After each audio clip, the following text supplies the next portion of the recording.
Good morning. It's nice to see a relatively full room for once. We're clearly starting off 2025 on an in-person note. Thank you so much everyone for attending the first Terms Advisory Forum for 2025.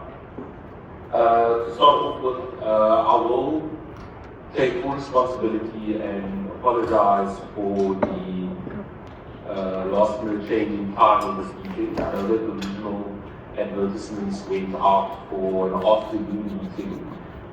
We had to move the meeting to a morning slot because we would not have been able to correct this meeting in terms of the rules, because this afternoon there is a very big meeting being organized by our friends at Wesa, with all of the community conservation organizations in the city, and there was just an oversight that would have meant that because a lot of councillors would have been at that meeting, we would have been able to correct and have this meeting officially in the afternoon. So I do thank everyone for still turning out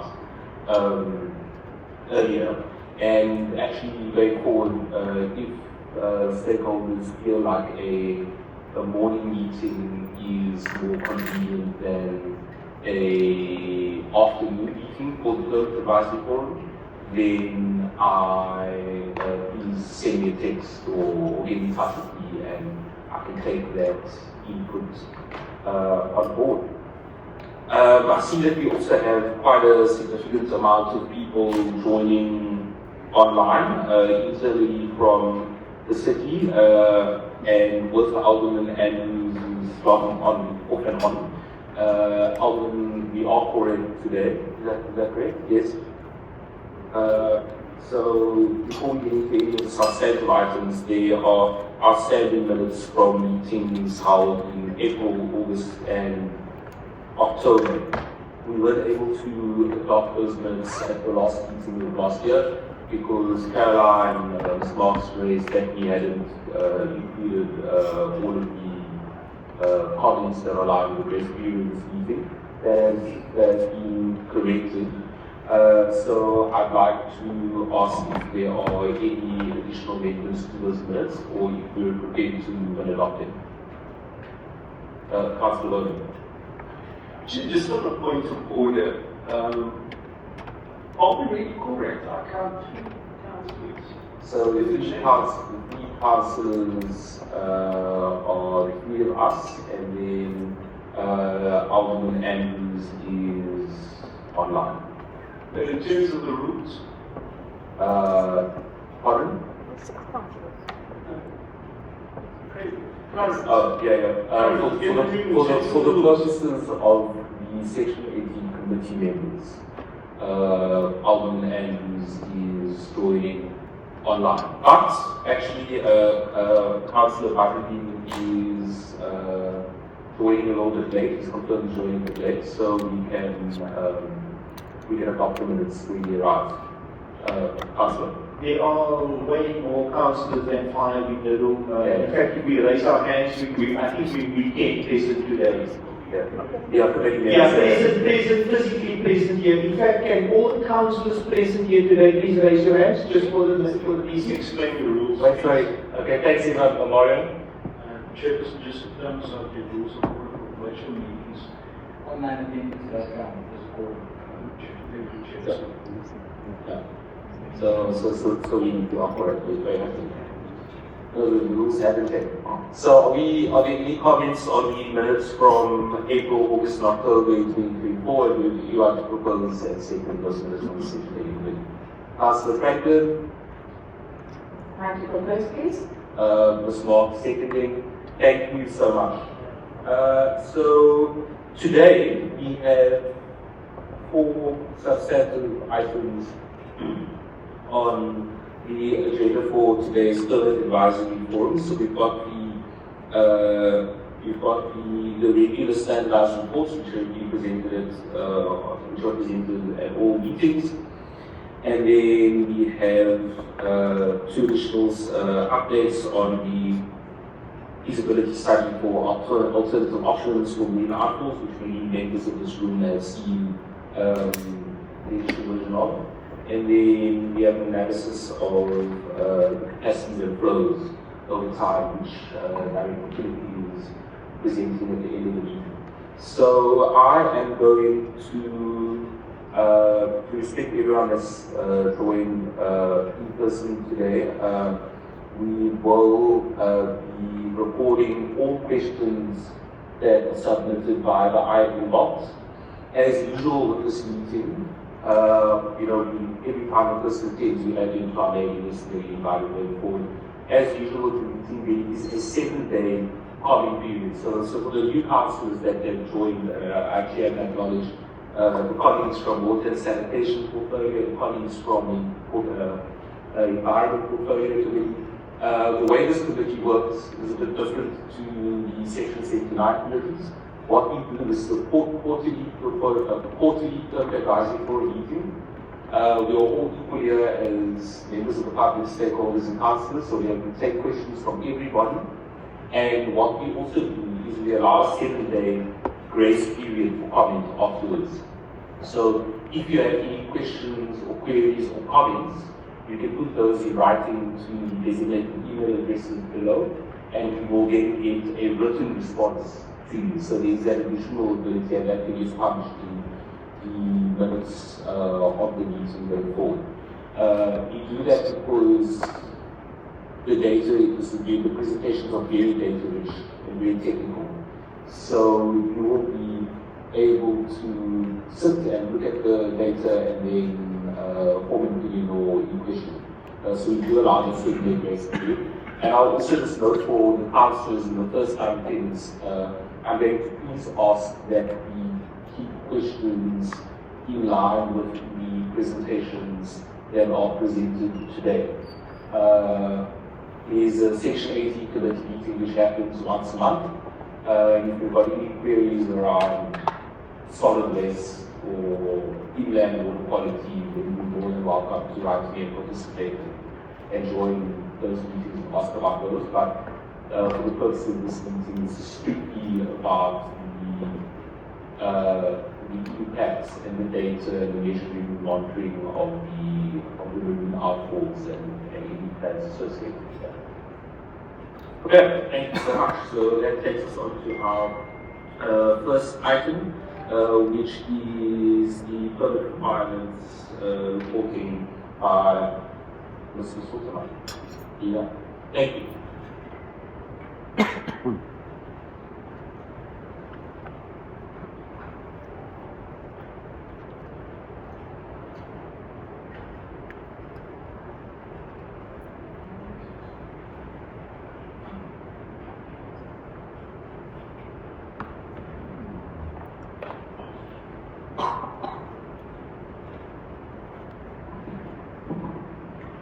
Good morning, everybody. Can you all hear me? I tend to struggle with the mics. I tend to struggle with the microphones. So apologies for crouching, but so that you can hear me. Good morning, aldermen, councillors, colleagues, and members of the general public. I'm Sven Zolterman. Since November last year, I'm the manager of the wastewater branch, and I'll be taking you through the Outfalls monitoring and reporting for Q4 last year, so that will cover October, November, and December. On some of the slides, you might see Q2, but that refers to the financial year, because as a city, we report in financial years, so Q2 24-25 is actually Q4 2024, just in case there's some confusion. As a matter of starting things, for those of you who haven't been here yet, the PAF requirements are that the forum has been approved by PFP and that it may be incorporated into the Section 80 committee. The forum must comprise the permit holder, which is the city, interested and affected parties, and relevant government institutions. And the city has decided to have one combined forum for all of these 3 marine outfalls. And the discussion on the agenda for this presentation will be the permit conditions, the monitoring and reporting requirements, as well as general effluent issues.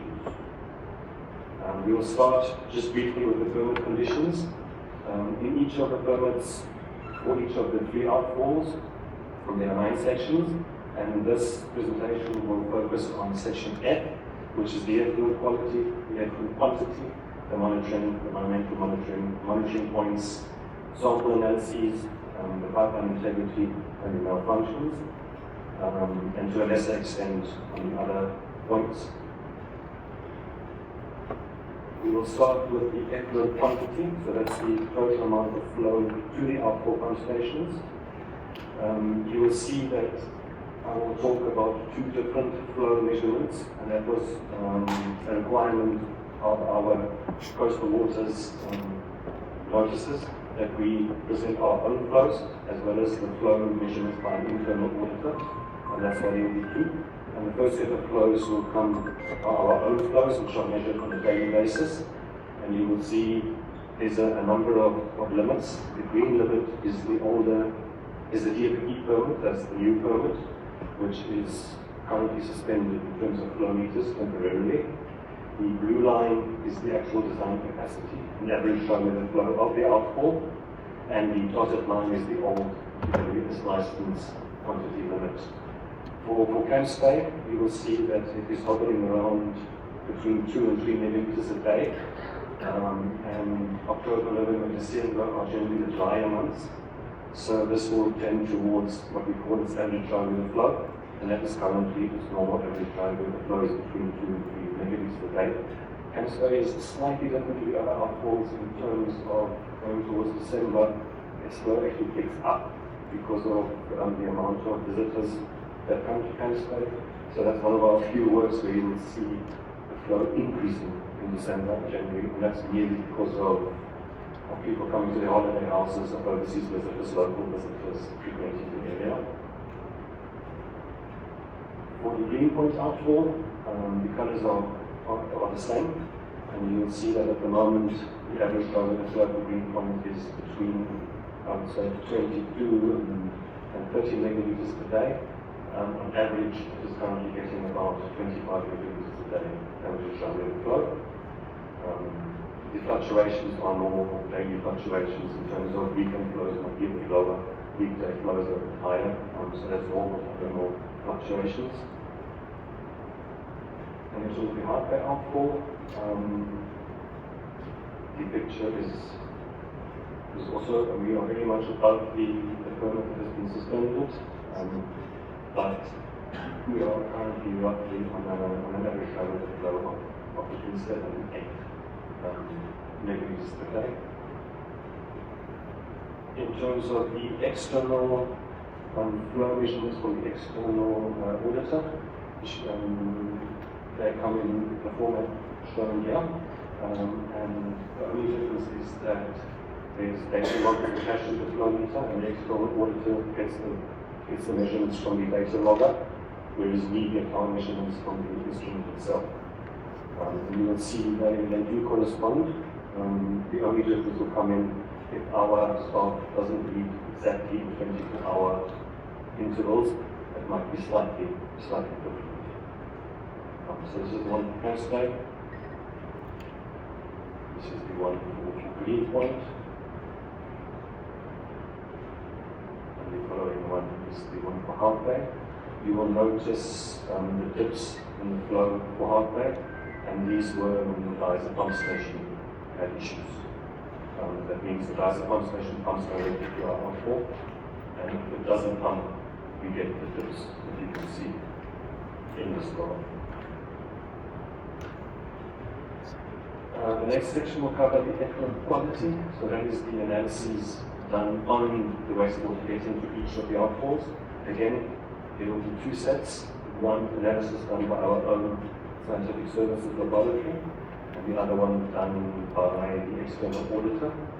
The difference being that internal samples are taken as grab samples, so somebody will come, collect the sample, and take it to the lab, whereas the external audit is collecting composite samples, which means they collect samples on an hourly basis, put them together in one sample, and then test that samples, because it's supposed to be more representative of the whole day, rather than the grab samples that we take. You will see for Camps Bay effluent compliances, we have 5 non-conformances. one was for total suspended solids and COD. Those two go hand in hand. So if there's an increase in total suspended solids, the COD will increase. If you see the COD not increasing with the TSS, that means the material is inorganic. And if the two increase together, then the material is organic. Then there was a non-conformance in terms of arsenic and zinc. And the metals are where we mostly don't comply, and that's due to the limits that we set, which are currently under review in the appeal process. In green point, there were two non-compliances, and they were both metals, that's arsenic and zinc. And in half bay, it's up a few slides because half bay is measured daily, because the equivalent for half bay requires it daily, whereas the other two points require it weekly.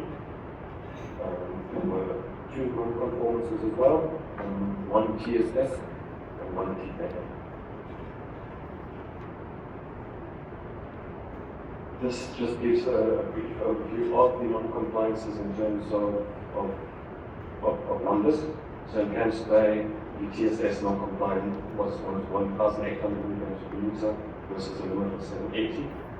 The COD of 2,000 versus a limit of 1,300. We would not know where that came from. It could be that somebody was cleaning a sewer somewhere and it all came through just at that point where the sample was taken. It is difficult to trace the TSS solid samples. Sorry, Steve. Can I just ask, because we've got a lot of new people in the room, just explain the acronyms as well. Thank you. TSS, total suspended solids. It is solids that are suspended in a piece of water so that it would settle out when we leave the water to stand. So it is solid material. Yes, it could be grit, it could be sand, it could be organic material. The COD is short for chemical oxygen demand, which is a measure of the organics present in the sample. And COD is what would be taken up by bacteria in the receiving water body. And they use oxygen to degrade that bacteria, and that would deplete the oxygen. Arsenic and zinc are self-explanatory. And the TKM at the bottom of our plate is a measure of total nitrogen. That takes nitrogen in the solid phase and the liquid phase, because nitrogen comes in two phases, in ammonia and liquid, which is in essence what is constituted in our urine, and then it also comes part as of the solids. And TKM is a measure of that nitrogen. In terms of the metals, it should be noted that, for example, zinc in the permits has a limit between 0.09 and 0.135 milligrams per liter. However, the SANS drinking water standards is 5 milligrams per liter. So we are getting more zinc in via potable water than what we currently are allowed to discharge. Hence, we very often fail the zinc limit. And these have been queried with the in the appeals process, which is currently ongoing. These are bigger tables. These are the external auditor's results. And you will see that for Camps Bay, they pick up 7 non-compliances, 3 of which are arsenic, 3 TSS, and 1 COD. In Greenpoint, they picked up 3 non-compliances, all of which were arsenic. And for Hard Bay, they picked up 3 non-compliances, which are 2 TKMs and 1 TSS. This slide just gives you the summary of external auditor's findings, and at the bottom, the 3 bullets are the differences between internal and external sampling. So you'll see that for Camps Bay, TSS, COD, and arsenic indicated as non-compliant.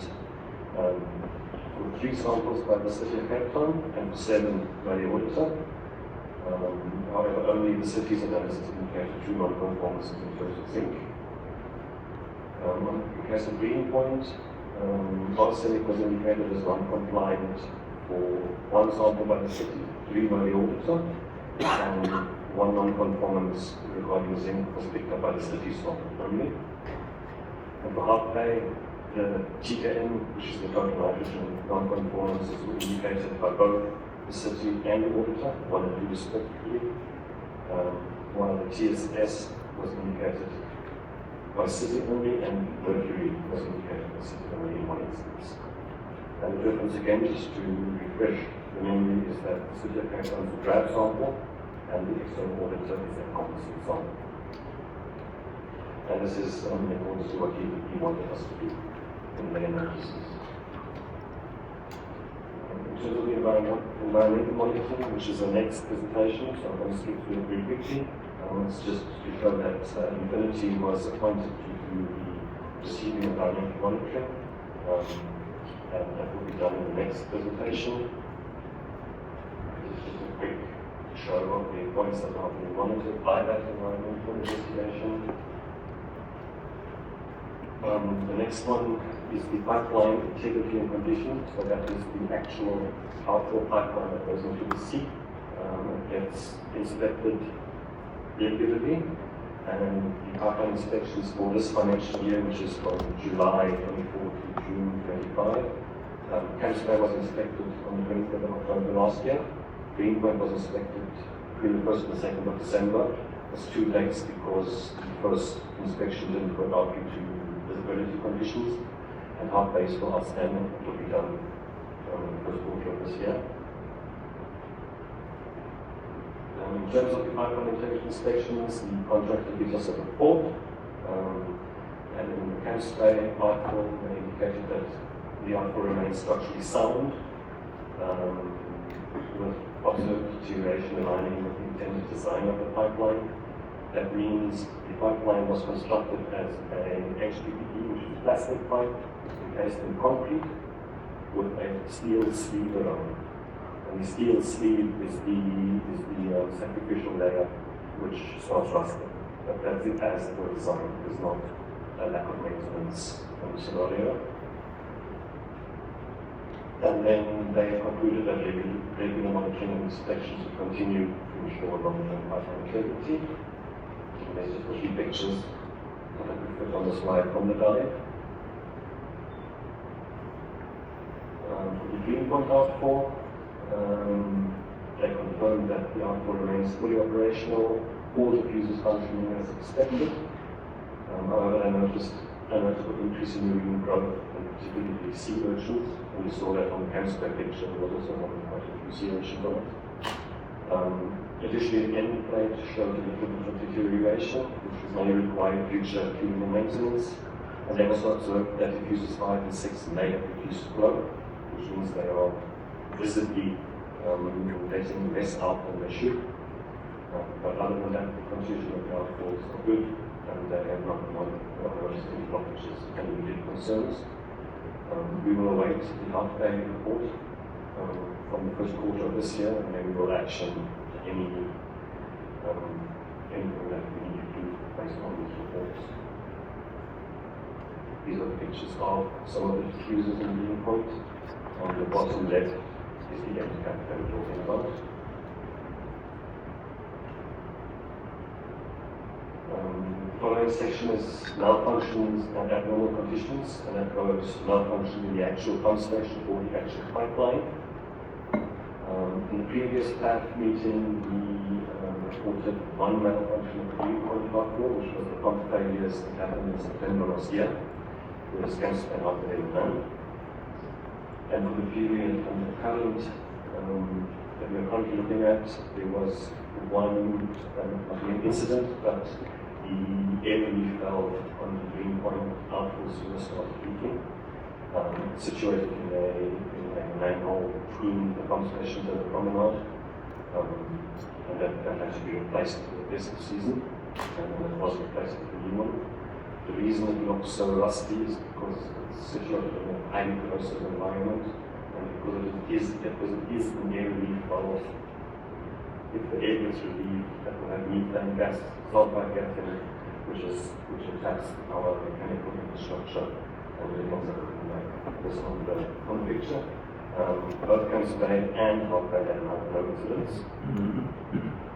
In the questions raised regarding the previous PAF meeting, there were two. The first question was regarding the flow values on the green point. At the last meeting, I showed a year's worth of flow results from the city. It was noted that there was a drop in 2024, followed by another drop. And the reason for that was that the flow meter started returning suspect readings in August 2023, and this was picked up by ops. And then the meter was recalibrated internally. It was put back into service in February 2024, but the suspect readings started again towards the end of April, and that coincided with when the external auditor was appointed, and the external auditor then took the flow meter, had it repaired and recalibrated as was required by the FFP. The second question was that the pump, and this is in reference to the September 2024 pump failure, the public noticed increased levels of solid waste in the immediate vicinity of the outfall during the outfall. And the question was, do the students still work when the pumps fail? What happens is when the pumps fail, the sump starts rising, it starts backflowing into the pump station, and then hydraulically bypasses the emergency bypass. However, that happens downstream of the corkscrew. The flow is always corkscrew when it goes into the bypass. In terms of the short-term and long-term improvement program, which I'll touch on in my second presentation, the short-term is the refurbishment and repair of the current infrastructure. The medium term is a bigger refurbishment tender, which is hopefully going to construction in about 2026. And the long term is the alternative options that are currently being investigated to replace the outfalls. That is the end of my presentation. Are there any questions? Thank you, Steve. So, if you're comfortable, we'll take 3 questions from the floor, and you can answer 3 levels. Colleagues and members, can I please also ask that you introduce yourself before your question. So we'll go from left to right. Councillor Johnson. Thank you. Please remember to turn your mic. Hello. Hi, for those who don't know me, my name is Mark Jackson. I represent a Facebook group called Basil Sewage. We have 1,500 followers, and the primary aim is to stop the marine outfalls pumping out effectively raw sewage. One question, maybe I'm not understanding things. You mentioned a couple of non-compliances, and you said you were going to appeal these non-compliances. Does that mean you're going to ask for the laws to be changed to allow you to continue with the non-compliance, or does it mean you're going to stop with the non-compliance? What does that mean?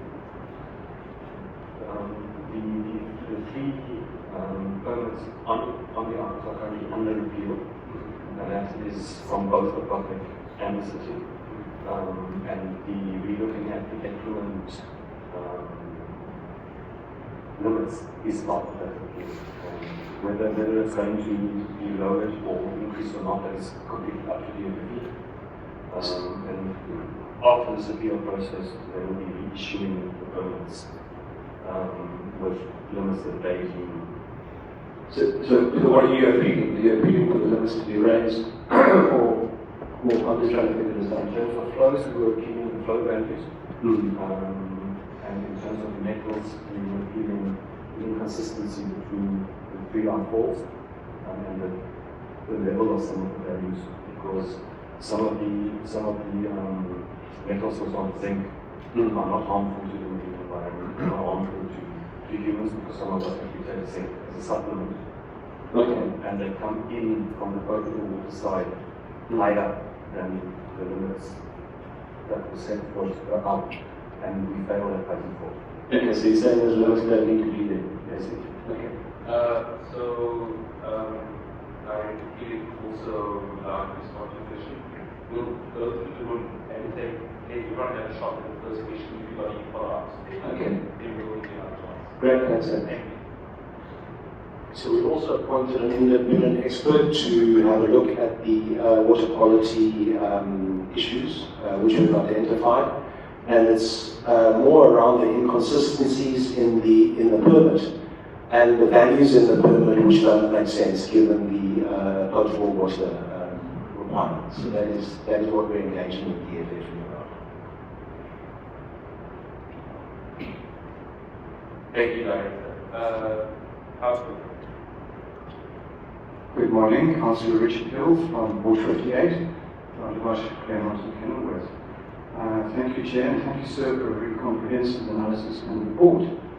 My question is about the non-compliances. You give, in each case, the factual amount versus the limit. My question is, how significant are these non-compliances? And I would ask whether in the future it's possible to report, as you have done here today, on the significance of these non-compliances. For example, you mentioned that there's some in terms of arsenic and zinc. And the question is, are these cause for concern or not? Thank you. Councillor, if I can do this, I can ask our independent auditor to comment precisely on that. Because I know when we say arsenic, it sounds like poison and immediate death. I think what I'll do is I'll ask the independent auditor to just put the examples in terms of toxicity and what would it affect, or is it ineffective? Because we're talking sometimes very, very low concentrations. So if we don't comply, we might look like we don't comply by a factor of 1,000, but it makes no difference in terms of the concentration. I will take that on board and have that comment. Thank you. Cocktail, there's a question in writing, so that you get an official response as well, an official stand for you about the issue itself. Yeah, thanks. That's the Thank you, Chair. My name is Jameson Davies. I'm the Chair of the Outfalls River Catchment Forum, amongst other things. Just a question of clarification, please. Thank you very much for the comprehensive report. When it came to the flow rates for the Outfalls outfall, I just want to understand that the interpretation is correct. I wonder if you would be kind enough to put that on the screen again, the flow rates for the Outfalls outfall. Thank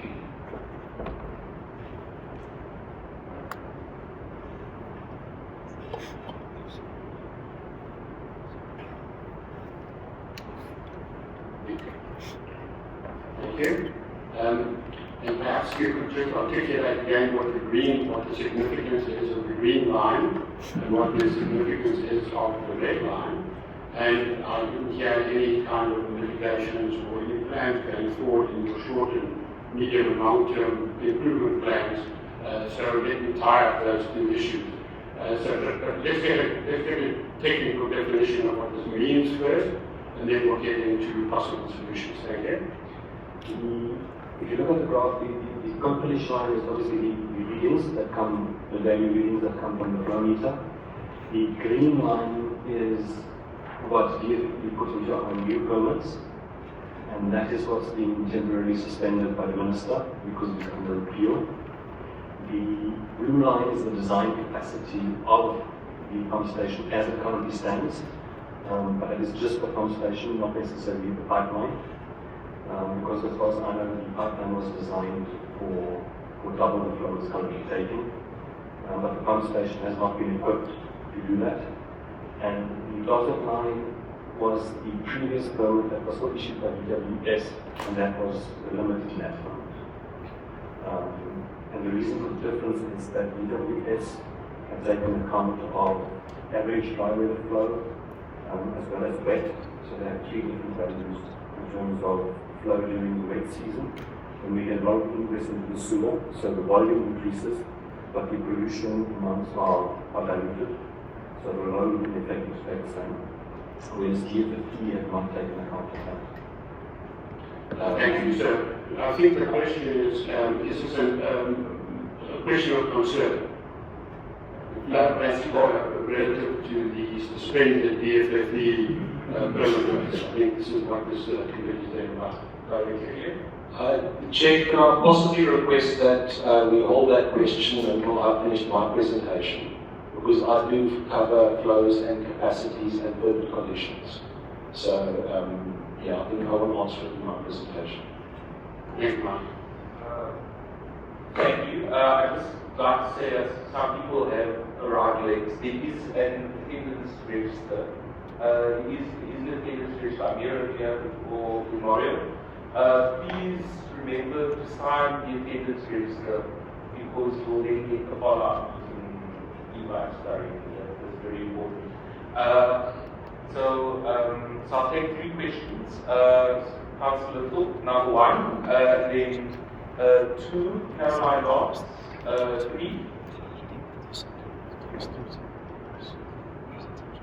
3 Dr. Winter. Okay, cool. Thank you. Welcome, Councillor Little. My comment wasn't a comment, it was a request. We've got a number of people from the communities and the public out here. Your comment about put it in writing and we'll deal with it that way. I hope that the public will actually be getting copies of that, because that is why they're here. They're here because they are interested to see and to hear exactly what is being discussed. So we can't have internal emails and writings going without the public being informed. And Caroline, it's great to see you. Thanks. Councillor, sorry, it's me. Councillor, absolutely on the same page. We met, I met with public participation, all the stakeholders, as well as the services in the last week. And we reformatted these minutes, and there will be a short update to the minutes going forward. Because of the very technical nature of the data and the heaviness of the data that's presented in the items at this I felt it was very important that people should be able to come to the meeting, ask questions, go home, analyze the data, and then be given an opportunity to ask further questions outside of the meeting.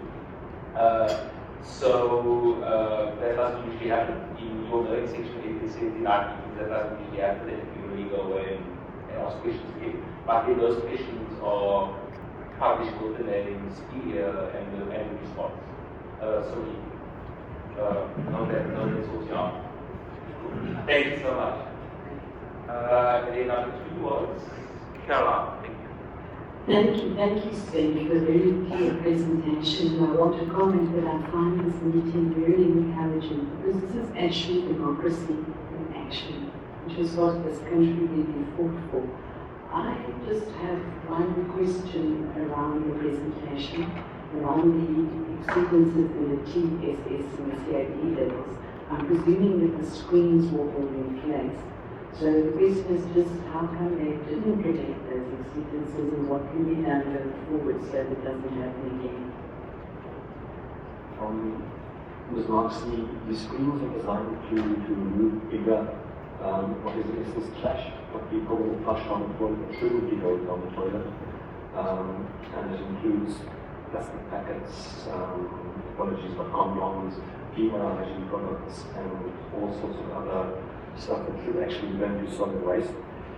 The measurement of TSS is a much smaller, it's in a different range, it's a much smaller particle, and it's a particle that is suspended in the water.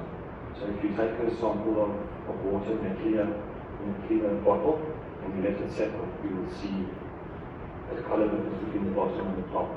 And that is the solids they're talking about. So there is no screen that could actually screen TSS out. Even if we installed microscreens, which we now installed in Potsdam, they would not be able to screen TSS values out. It's not a completely different measurement levels. How that answers the question. And then Dr. Thank you, Chair. I'm Professor Kinwood from UCT's Future Water. First of all, I want to acknowledge the city's incredible investment in its monitoring. It's comprehensive, and we're beginning to understand the full might, I think, of what's going out there at those discharge points. What concerns me is that we're looking to compliance as a benchmark, and I think we ought to be doing much better than that.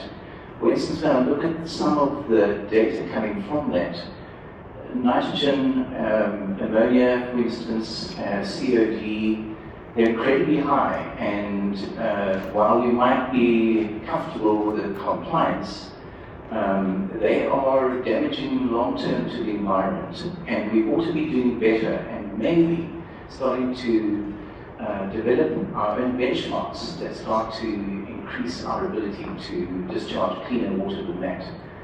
Ammonia just on one of those is incredibly high. I'd be very worried if 40 to 60 milligrams per litre being released, for instance, because it does have long-term effects.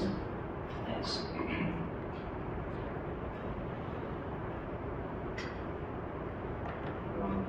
I think I want to answer that one. I think in terms of the way forward, there's obviously untreated wastewater that comes to the outfalls, and we've noticed throughout Cape Town that especially nitrogen levels are increasing incredibly from the catchments.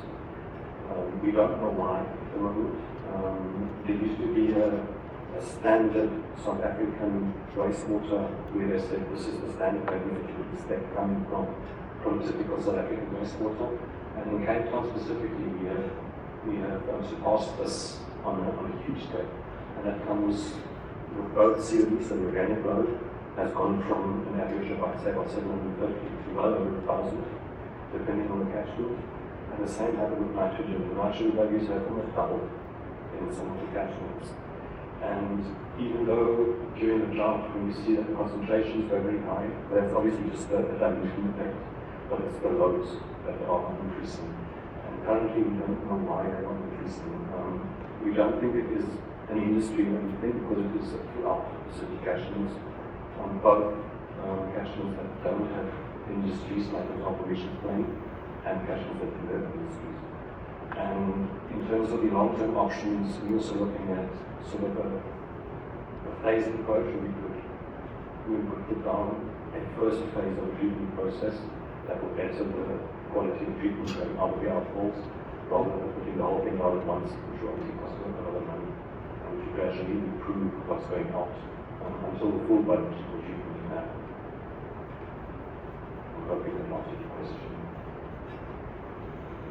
Thank you. It's a very difficult question I've answered. You've answered it clear on the nitrogen levels that I was concerned about.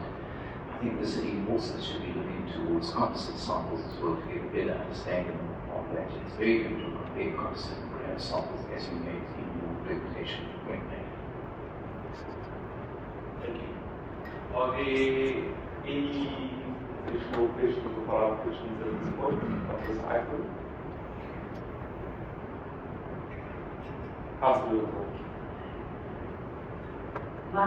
My goal or my being here today is to really find out why we do not have experts like that sitting with the city. And that's been my question all the time. We come to a meeting like this, yes, you've got the minutes, brilliant, you've got the minutes, we're going through the process, brilliant, I like with that. But there are certain people in this room that will know how long many of us have been fighting. It's been a fight. I look at Caroline always when I talk about the fight. And nobody is listening. Why are we not taking experts like this, bringing them into the city, sit with us, we don't know everything, and show us the way forward. Tell us how to resolve it. If you go along the Cape Flats, the Black River is a sewer pipe, it's not a river. Inner Stevens is a sewer dump. It's a catchment pit for sewer. I can take you to Samora, Michelle, where the roads cannot be resurfaced because the effluent is chewing up the surfaces. I will take everybody on a drive. Caroline knows this, I see she's smiling. The stench across the Cape Flats on a daily basis is unbearable. Why are we not taking the experts, bringing them into the city? And that is my appeal, that's why I'm here today. To ask, please bring those that have studied, that know, that understand how to heal our city. We have a problem. Our children are getting sick. If you don't believe me, go take a walk in any of our communities on the Cape Flats and see the sores on our children, and you tell me it is not affecting our communities. Children are playing in the sewer because it's water. And we're sitting here, and please, you're going to have to allow them to wait. It is pathetic. We went to Milnerton, where a young girl, I don't know how many after that, had been canoeing in the Milnerton Lagoon. After falling out of a canoe, had to be admitted to hospital. Am I correct, Caroline? No, how long must this carry on? How many of these meetings must we have? And all I'm asking, we have the experts in the city. Can we please bring them into the city so that they can help us resolve this problem? I'm actually, let me just say this, and please don't take offense. I am so glad that somebody raised the issue of Camps Bay Greenpoint. You don't have to believe me, go Google a Google picture of the Milnerton Lagoon. It's black. It's flowing into the sea. It's flowing into, and it's been flowing into the sea for years. The Black River is flowing into the sea continuously for years. And we sit here and have this one, it's a lovely meeting. And what are we going to do? How do I resolve it? How do I get our communities not to live in the stench and the sewer and the disease that is being in? So that's my question. I have no questions for what you're presenting, sir. Because I have a different lived reality. I live on the Cape Flats. I have a different lived reality. So it's very nice listening here. And there's many of us that are sitting here that's got a different lived reality. We live with sewer. I want to find a solution. I'm not going to fight with you, but I'm saying enough is enough. Find a solution. We have enough experts in the city. More than enough.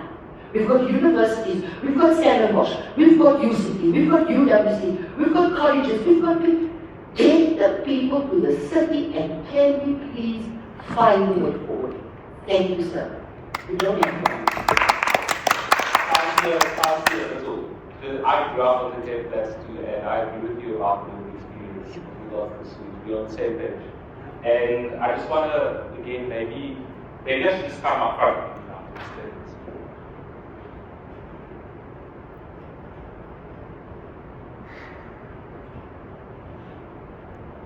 Because this is a dynamic meeting, I try and spend, and maybe I've not done my due diligence today, Pastor, but by explaining how this meeting came about. My job in council is that I chair what's called the Section 80 Committee, the Mayor's Advisory Committee on Water Quality in Wetlands, Waterways, and now the coastal environment. The committee, Councillor Little, is made up of a few councillors. So we've got Councillor Bowen, Councillor Franklin, Councillor Manuel, Adrian Andrew, and the majority of the Section 80 committee is made up of these independent experts that, like you rightly said, know better than us. Dr. Winter, Dr. Day, Professor Day, Ms. Marks, Denisha Anand, Dr. David Walker from CPUT, Paul McLean from DP, we'll soon be having a few other additional members joining. So if you look at, Suzette, Councillor, if you look at the Section 80 terms of reference, I'd actually like to, I met earlier this week outside the Sub-Council, I spoke to Councillor Palm, who was in the same Sub-Council. I spoke to him briefly about what the Section 80 committee does and how it operates. In my personal capacity, when I presented that first draft in terms of reference to the mayor, I said to him, you can't be political about sewage. It affects all of us. It affects all of us. We can't be political. We need to be scientific and we need to be data with regards to this. And we need to find the biggest sources of pollution first and turn those off turn off the bigger sources before you get to the smaller ones. That's the scientific way, the smartest way to invest. And in the middle of last year, there's been a lot of back and forth around the permit conditions of the 3 marine outfalls and the governance thereof changing law over the course of the last few years. But to set up and expand the Section 80 committee, which advises on water quality in an apolitical manner, to now include the marine outfalls. So instead of it just being around how wastewater affects our inland water quality, we've expanded it to the coastline. And many people don't even realize that 10% of the country's coastline is in the city. And it's actually remarkable how good the condition of the coastline is, considering the beating that it's taking from all sorts of points of view. So Councillor Little, the offer is, so this is the first meeting where I extended an invite to SE and Water and Sanitation Portfolio Committee members. And I'm glad that we've got a lot of councillors from different parties here, because this is a forum that we can work with independent experts, the credible water activists, the people that know better than the councillor. Apolitically, we can work towards what we think the best solution is, driven by data. So Councillor Little, the only opposition councillor that has come forward and put their hand up and said, listen, I'm really interested in the Section 80 committee and how it works, is Councillor Bowden. We work very well together, we have points of disagreement, but he adds a lot of value to what we do. And I'm happy to set up a coffee with you and have a chat with you. And if you, as you're the caucus leader of your party, if you can find a councillor in your party that is keen to work together to sort out these issues and work with scientists to come, is going to be you, then let's do it. You're more than welcome to work with us. But this 40 meeting is specifically for the conditions for the marine outfalls. Over and above that, there are other things such as, something that Stephen doesn't talk about, is the stormwater pollution that is coming in on the problem. I walk on the problem every day. There is like millions of liters right on the shore that is going in there because businesses and people are immediately dumping into our stormwater system. That's probably causing more immediate pollution and health concerns to the Atlantic seaboard than the marine outfalls itself. Okay, that's something where the independent experts and the others can tell the city what they should probably be between exploring to stop that. And so you're more than welcome to come and join us on this journey, and I hope you'll find it fruitful too. Thank you.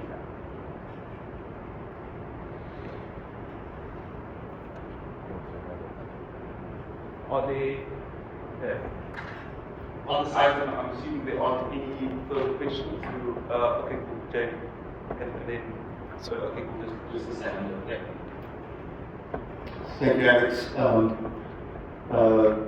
I'd just like to make an observation and welcome the Heidelberg board councillors here today. I just need to make an acknowledgement that I have been sanctioned by the Australian House to no longer represent them regarding sewage-related water quality concerns. But nevertheless, I am representing myself in my personal capacity as well as Friends of Waterflow and the Heidelberg Ratepayers Association. I'd just like to compliment the speaker prior to me for being outspoken and showing her passion. And I'd like to concur with her that whilst the city presents its own data, it has been my concern that we haven't seen enough independent presentations. I also represent Dave Stewart for the Heidelberg, and I find myself also at odds with the city at times for being critical of their manner in which they deal with these issues. And it's not because I want to criticize them, it's just because I'm deeply concerned about the water quality that I, as a waterman and a lifesaver, have to contend with on a recreational level.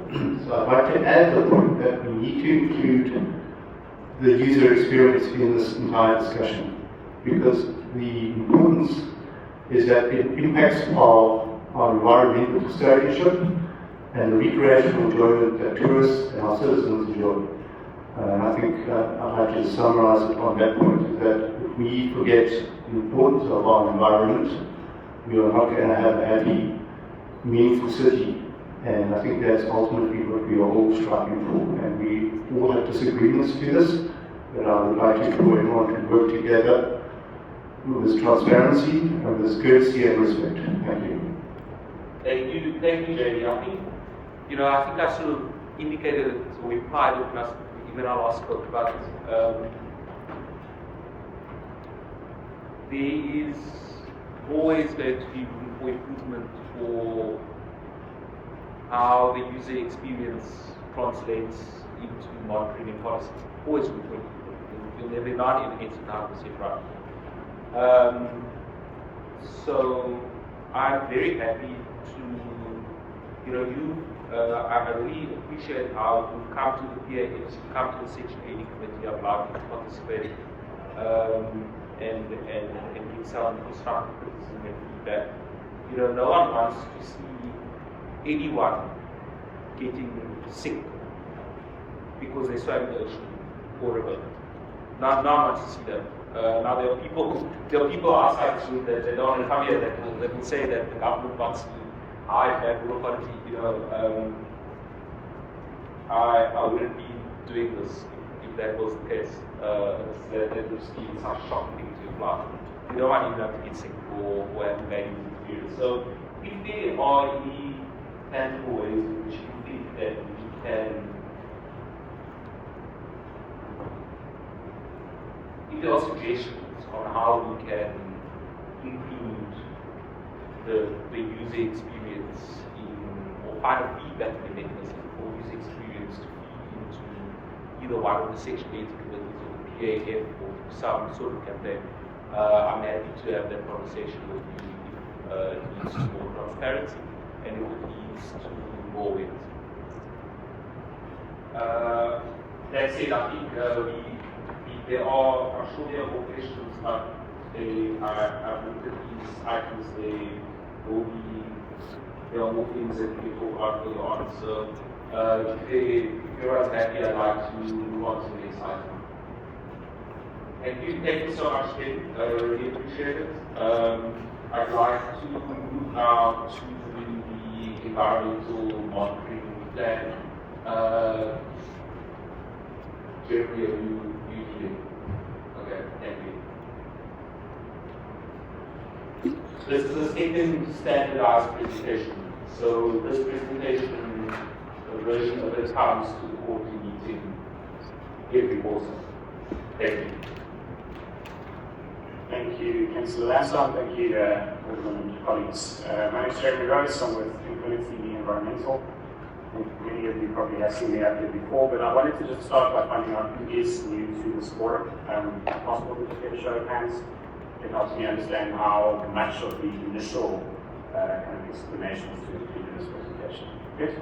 Nice to see not one but two of my investigations. There's a lot of because we extend the invite, and I will do this going forward to the environment and the water portfolio. There's a lot of impasses, so I think the obligation of all the presenters is present like presenting this time. Perfect. And I do apologize to those who have heard this 3 times already, but we'll go through some of it and hopefully it provides the necessary context to the results that we will talk about. Great to see such a good turnout, and stay with me as we're going to go through quite a lot of data. I'll do my best to present it clearly, but if there are questions that are not clarity, obviously we'll take those afterwards, and then there are a couple of supplementary points that have been drawn to my mind from the questions already asked in the initial presentation, which I'll touch on before we close. So I'm with Infinity Environmental, I'm an environmental scientist, and we're working very closely with Anchor Environmental. You'll hear from Dr. Jesse Dawson, who's sitting behind me this morning as well. And our work focuses on the environmental impacts of the marine outfalls, the Canterbury Green Point and Out Bay outfalls. There was some suggestion that we should be looking, firstly, to have independent studies. This is one. And secondly, to incorporate an understanding of what the impacts are on the surrounding environment, not just looking at compliance with the effluents. Again, I believe that is addressed here. So this presentation will just set the scene a little bit in terms of what we are monitoring, why we're monitoring it in that way, and explain the complexity of the 200-page marine outfalls environmental monitoring program. It consists of a few different individual monitoring plans, and then we'll get into what we have monitored so far. It covers, I think the slide is actually still wrong, but it covers the last 7 months of data, as well as the last quarter. We have data which we will focus on from November last year to January this year. Previous data having already been presented to us for. So this document was submitted to the Department of Forestry, Fisheries and Environment in the middle of last year. It was approved by that department and is now being monitored and implemented by the City of Cape Town's appointed external consultants, ourselves and Environmental. We've been working on this since July 2024. The primary objectives are, as I've mentioned already, to look at what the effects are of the discharge of minimum intrusive effluent into marine and coastal environments. We're very interested not so much in the direct compliance with the in the pipe, but what the impacts of that are on the coastline and on the waters that many of those people use.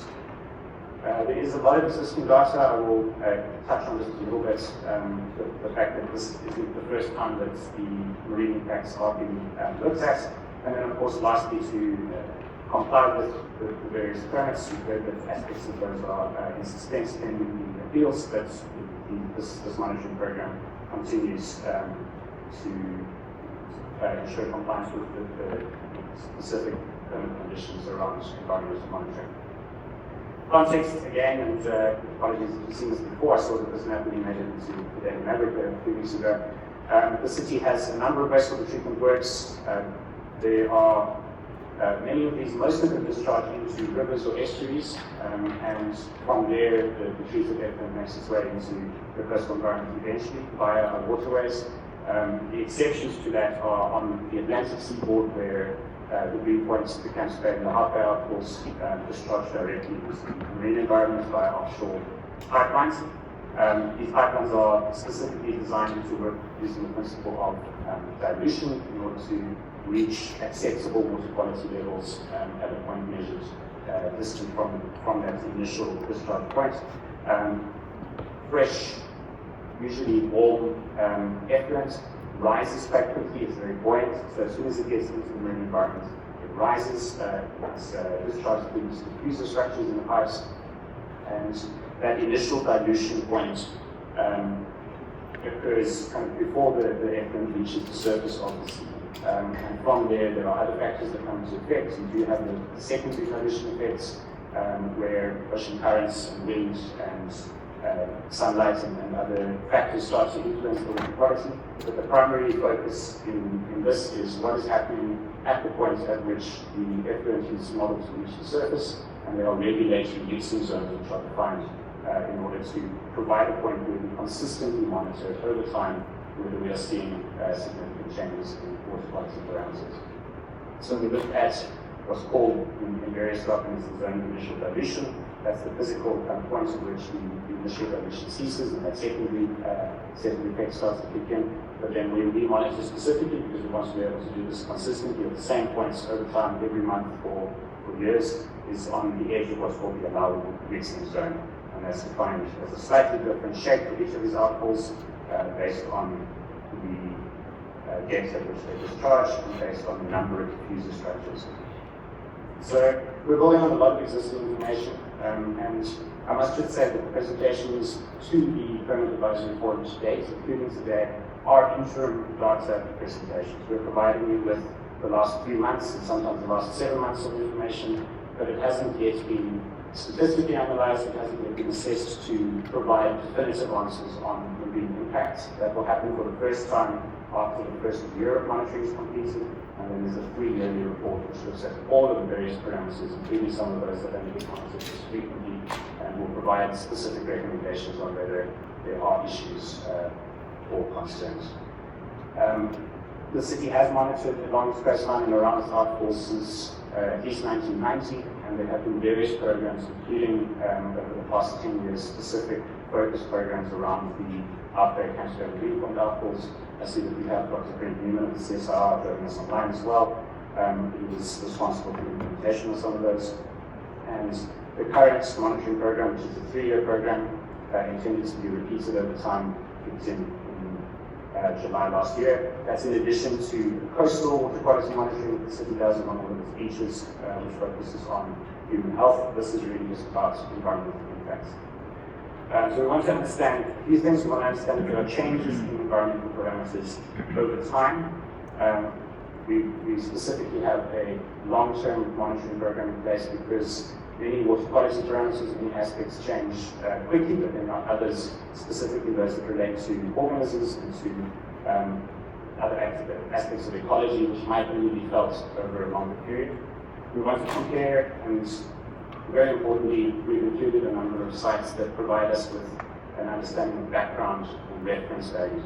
We need to understand whether what's happening around the Outfalls is different from what we would expect along a relatively unimpacted stretch of Cape Town's urban coastline. And then we compare against guidelines and standards where this exists. There aren't, of course, guidelines for everything that's monitored. And in the annual reports, we will start to compare against historical data to understand whether there are those monitoring changes. So what are we monitoring for? There are 6 major components to this monitoring program. Bear with me.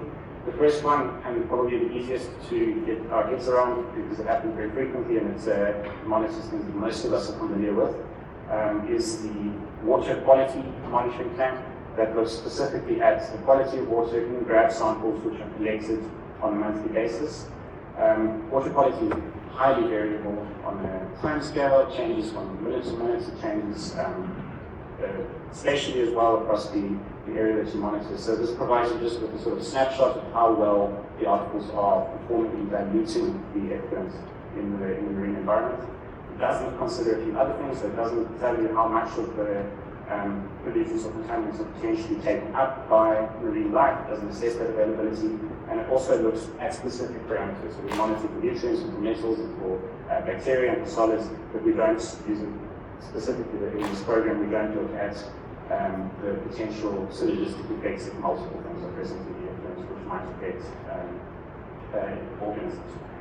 So to respond to that, we have over on the right the whole effluents for receiving environmental toxicity testing, which Jess will take us through in a bit.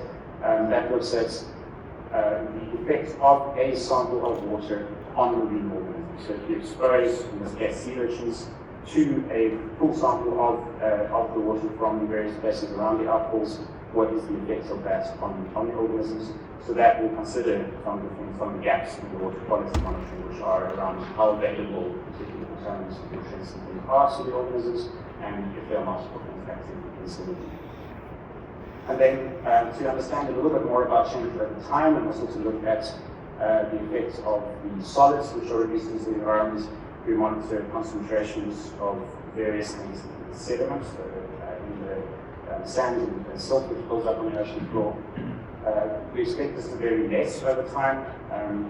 The contaminants may absorb, so adhere to sediment particles, and this doesn't consider pathogens, it doesn't consider all of the things that we monitor in water.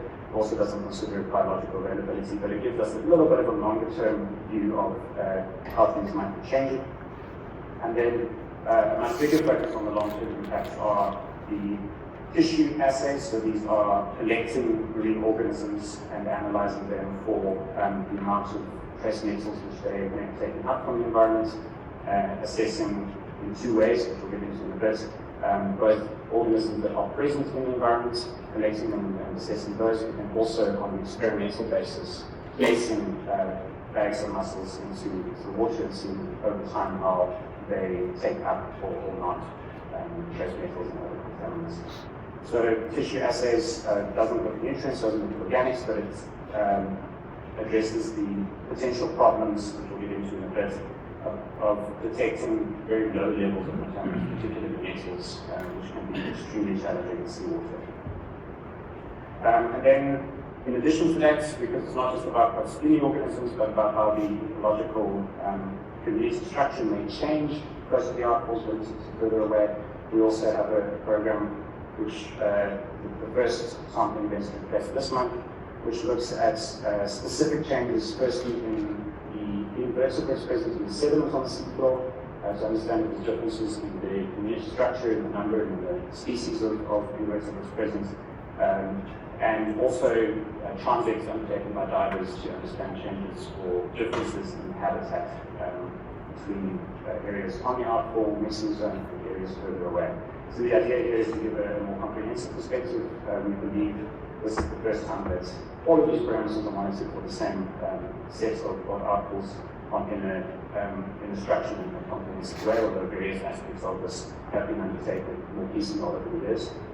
And then lastly, the addition of contaminants of emerging concern, so specifically pharmaceuticals, personal care products. We know that they enter the marine environments both from our land-based wastewater treatment and from the outfalls. The question here is the extent to which they are present in different concentrations and different suites of chemicals around the outfalls in the water, and then additionally in the marine bios and fish and rock lobster and mussels. That's a very expensive program, so that's undertaken only on a 3-yearly basis, but we hope that will provide some useful data as well.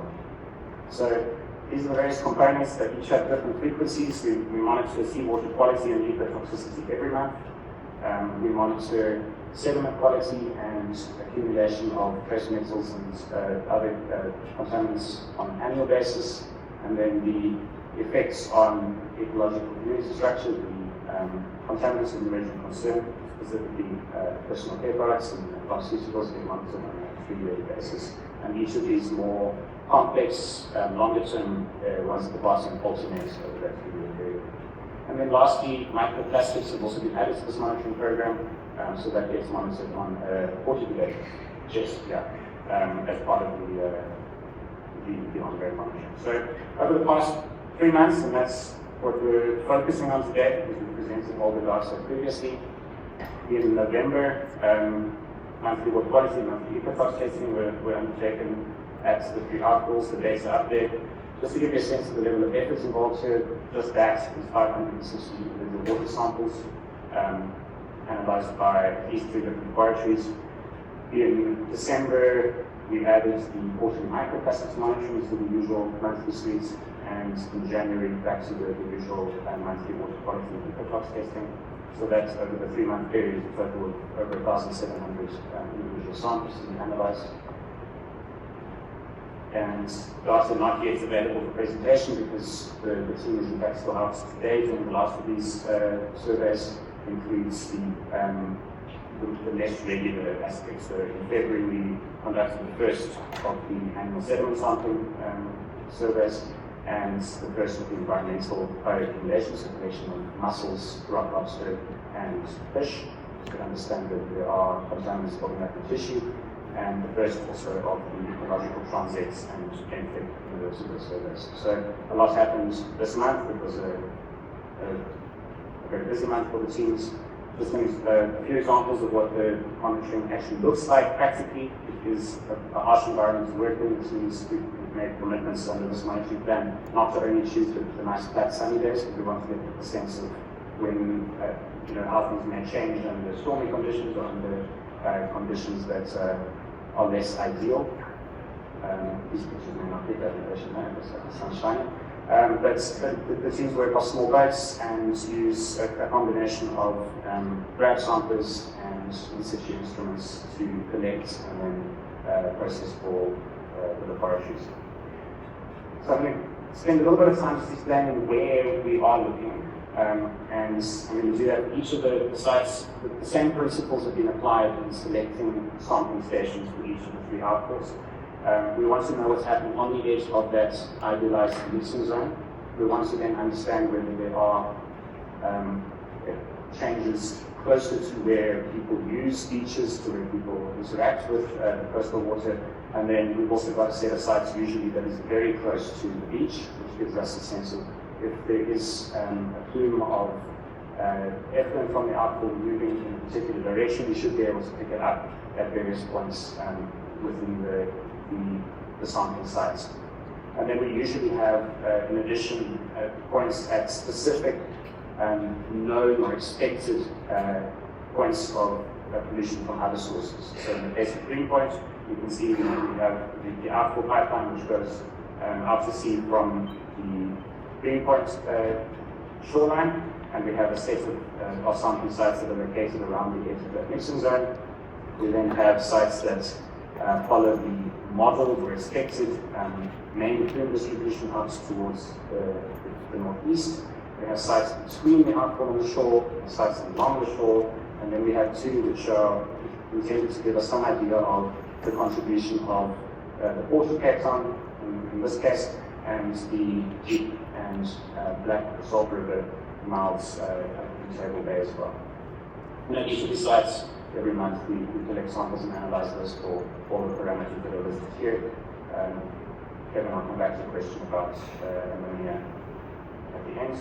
Camps Bay, similar picture, although because the outfall is oriented a bit differently and because there are a number of recreational beaches, our streams and sites are selected a bit differently, but the same principle applies. We've got sites around the mixing zone, we've got sites between the mixing zone and the beach, and then we've got sites as close to the various swimming beaches as possible.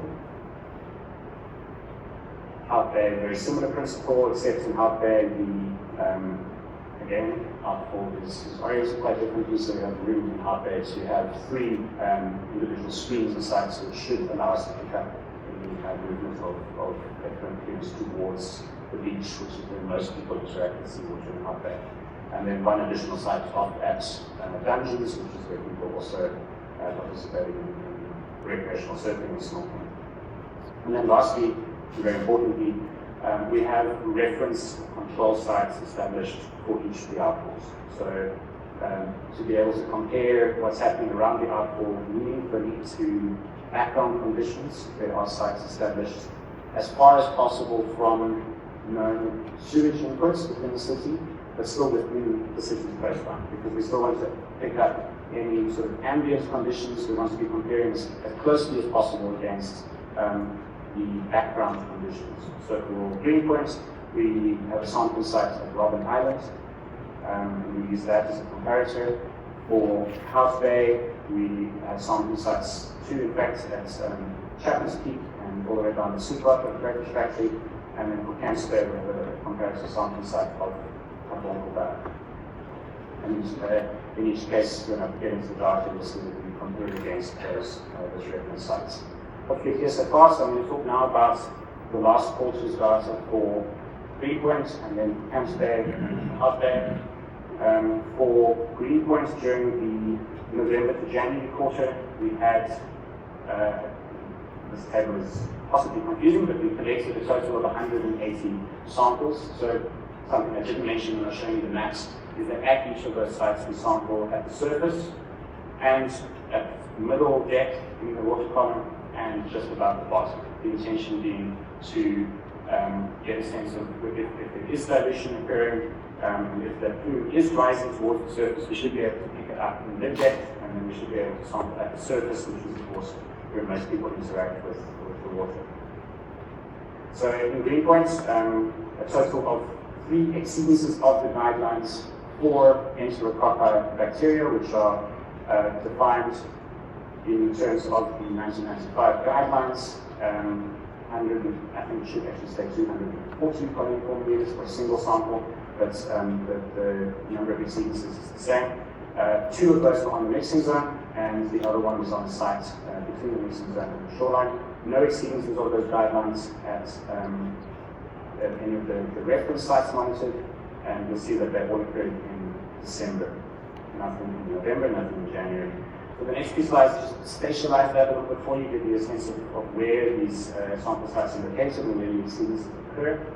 We've changed this a bit since previous presentations. Hopefully this is easier to digest. So the green dots indicates that there were no exceedances at a particular point in the quarter. A yellow dot indicates that there was 1 in the quarter, and an orange indicates that there were 2 or more. So at the surface, there were no exceedances of single sample guidelines for enterococci of 240 colony-forming units per 100 milliliters. Very happy to take questions if there are, if we need to clarify any of those terms, but enterococci, one of the indicator bacteria, but the most appropriate one is seawater. They give you a sense not enterococci themselves are not the primary sort of risk factor for human health, but they correlate very nicely with the risk factor of being exposed to seawater. So we monitor them, they're regularly monitored, and they're used in marine sampling worldwide. Then, so that was the surface depth for the last portion. The middle depth, you can see quite nicely that there was an exceedance at one exceedance each at the edge of the nesting zone towards the northwest. There was another exceedance at middle depth at this site located kind of halfway between the outfall and the beach. There was nothing at mid depth along the shoreline and nothing within Table Bay. And at the bottom, no exceedances for green points in that quarter. So that's the last 3 months. In the full 7-month period, the picture is a bit different. We're starting to pick up as we get towards the end of our first year of monitoring, but there are obviously differences between winter and summer. And in winter, we saw quite a lot more bacterial counts, particularly in the surface waters around Green Point. The proviso here, if you were here in area 4, you'll know this, but we sampled on the day after 200 millimeters of rain fell, 100 millimeters of rain, and we saw quite a clear flood waters there on top of the salty water lower down, and many of these exceedances date back to that July flood event. At mid-depth, there were a couple around the outfall at the time, one each of each of these sites indicated in yellow, and at the bottom, one each at the 2 shoreline sites indicated here. That was also in the winter period, and we suspect that those are more closely linked to stormwater outflows than to the offshore outfall. So, same data, but in a different way, and always keen to hear back on what the most effective way of presenting these are. Each of these rows of bar charts, top one indicates surface data, the middle one indicates mid-depth, and the bottom one indicates bottom. The sites directly around the outfall are circled on the left as the allowed releasing zone or MZ sites. Then we've got those 2 streams that I mentioned, near the shore and halfway between the shore and the outfall, and then the 2 out in Table Bay. And then all the way over to the right, we've got our reference site, Robben Island, which, as you can see, they didn't have any bacterial counts at all during that period. Not that there's no data, but just that the counts were at 0 and undetectable. And what we've indicated here with the colors is where there was an exceedance. So in Green Point, in the mid-depth, during the 1 month each, there was an exceedance of that value for single samples. But you don't see that occurring at the surface or at the bottom, indicative of the fact that potentially the middle part of that plume is bulging a little bit closer to the edge of the mixing zone on that day. We guess. The suspended solids data are presented in a similar format, and these are a bit more difficult to interpret. They're kind of presented here because we have them, but the values are really need to be compared against the reference sites, because the interesting part of this is there a difference in the areas around the outfall compared with the background. So again, our mixing zone sites are over on the left, and we saw over the quarter relatively low values of suspended solids there, very similar to what we saw at the Robben Island reference site. Where we did have a couple of spikes was largely in Table Bay, at these 2 sites indicated here. So much for Green Point. We had about Camps Bay and then about Out Bay. Again, this table can fix the label because we are comparing against a single sample, 250 CFU per 100 ml. In Camps Bay, there were 153 samples during the quarter, and 36 were collected at the Carboncovac reference site. There was not a single bacterial exceedance in the waters around the Camps Bay outfall during this quarter. Surface data just indicating where those points are, middle and bottom. The pictures are the same, and nothing in the reference sites either. And the picture here again, just in a different form, indicating the mixing zone sites over on the left with no. You can see that there are a couple of cases where bacterial counts are above 0, but none of those exceeded the single sample maximum threshold for recreational use.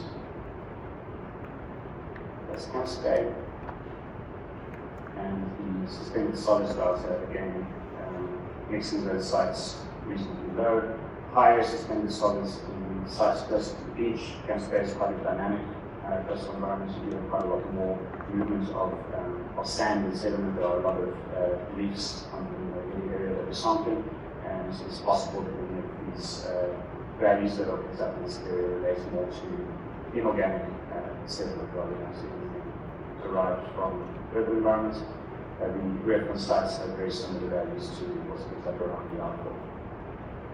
And lastly, but not least, Out Bay, for the quarter, the total of 144 samples. There were 2 exceedances in Out Bay of bacterial guidelines, none of the reference sites. The one took place in November and the other in December, and I'll show you where those were. In Out Bay at the surface, during the period, there were no exceedances of recreational guidelines for bacteria at any of the sites that we monitored. In this depth, you can see the one in the sort of southeastern part of that, again, possibly suggestive of the wastewater plume moving in that direction at the depth as it moves towards the surface. And then at the bottom, nothing around the outfall. We occasionally are picking up bacterial exceedances right here in the middle of the bay and at the bottom. We're not quite sure why. We need to explore that a bit further, but nothing picked up in the sites between the outfall and that area. So there may be other land-based reasons for that to occur. And then just to show you all of the year-to-date data for Out Bay from the slide labels here. In all of the surface samples, no exceedances, and at mid depth we had 2 exceedances on the edge of the mixing zone at the site to the north, one at the site to the southeast, that's the most recent one, and then as I mentioned in that mid bay, and then at the bottom waters also taking up twice bacteria in excess of recreational water guidelines at the bottom, in the middle of the bay, and also one much closer to the harbour and Hunger stormwater outfalls. Here's that data again for the last quarter, and you can see the one exceedance on the mixing zone, and the one in the bottom waters in the middle of the bay during this period. Suspended solids.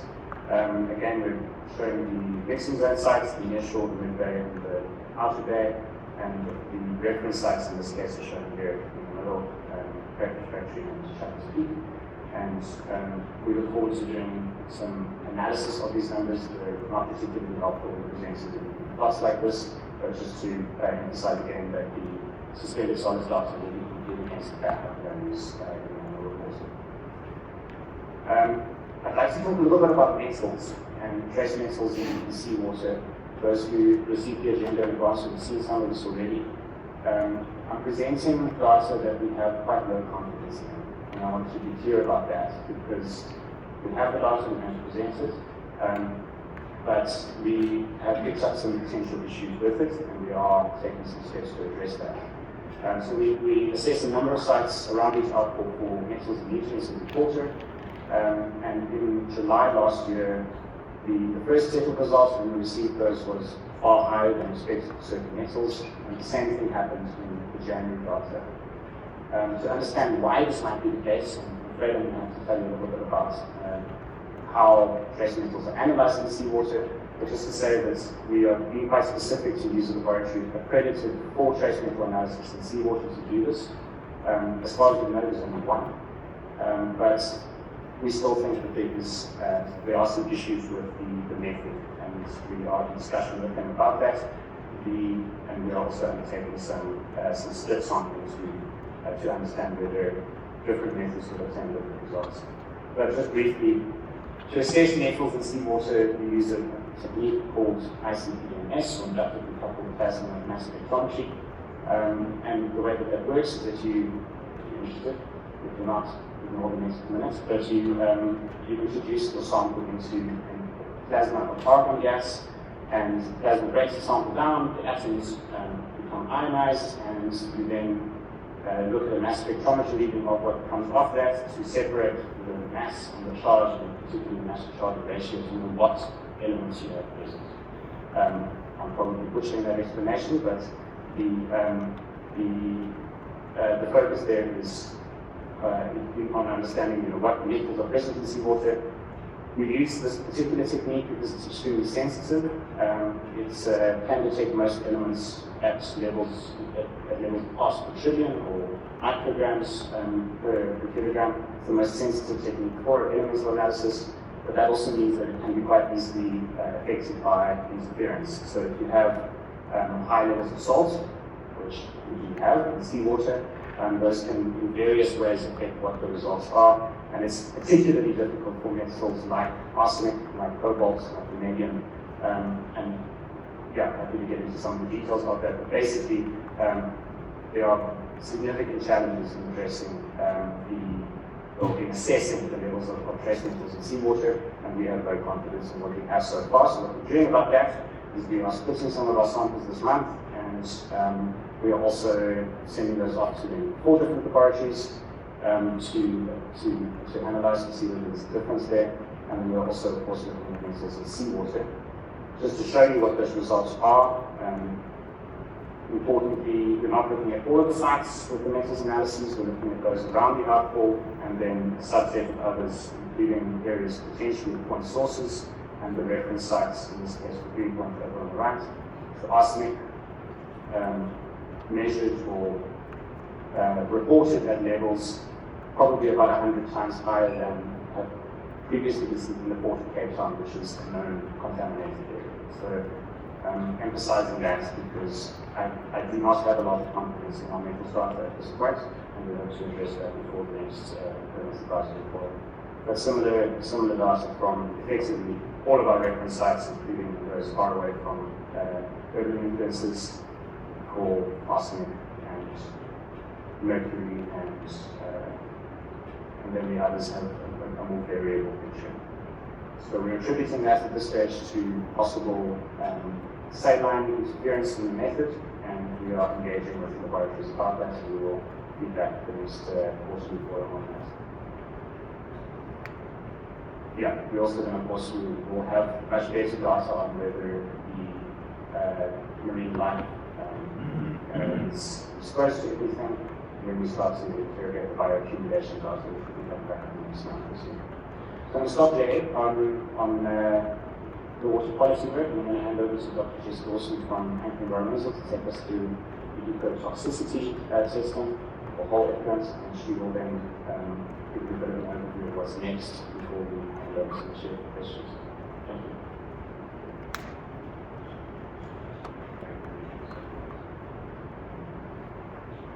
Thanks, Jeremy. Good morning, everybody. I'm Jess from Anchor Environmental.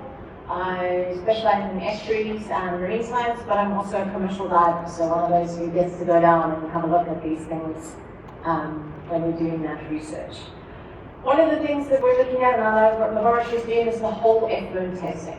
So I have this picture that I love because it's a very good description of why we do whole effluent testing. Is that in our effluent we have a combination of different substances. So if you have a look at the whole, we have 2 substances that no one in their right mind would want to consume, and the combination of these 2 substances makes table salt, which we all put on our food on a daily basis. So this is the same principle as to why we want to do whole effluent testing. Is we want to have a look at what the combination of all of those components within the effluent are doing in the environment. So like this one is the joining of 2 dangerous substances making an innocuous substance. We can also have the opposite effect where you have 2 substances and on their own you may find them innocuous, but when combined they are no longer so. So this is why we undertake whole effluent testing. And for us, we do that using oceans. So oceans that are found around the coastline commonly, so the 2 pictures that you see here are actually from samples we got earlier this week, and the camera went down to Southside Breeding Point, and you can see that the oceans in light pink in color are pretty prolific around the coastline. But what we also know about the species is that in their fertilization process, they are sensitive to toxic water conditions. So the process thereby uses the urchins, and we spawn the urchins and then introduce the water from the environment to test tubes, including the spawned urchin gametes. And that allows us to then test what the success rate of fertilization is when exposed to the various waters. So here's just an example. We go and collect the urchins. They're collected the day of the experiment because, as any natural condition, there's a variation in spawning between different species. We also can't collect them a day or two before because the natural condition is if they get stressed, they tend to spawn, and then we have all of the gametes in the bucket and not in our test tubes. And we want to control the amount of gametes that we have so that we can assess urchin success rates. So they're collected in the morning, we inject them with a solution that induces spawning, and then we determine whether we have males and females. So on the top image, you can see we have males, and the sperm is white in color, and then we collect that. We also then have the females on the bottom, and in each case, we want to collect at least 3 individuals of each. So just in case you have an individual either that's slightly juvenile or that has recently spawned, because then the fertilization rates of, for instance, a female that spawned a couple days ago is not as high naturally as one who's been holding onto her eggs and have grown bigger and therefore more rich. So in order to show that we don't have any unforeseen variability, we have at least 3, if not more, individuals of each male and female to contribute to our pool of eggs and sperm.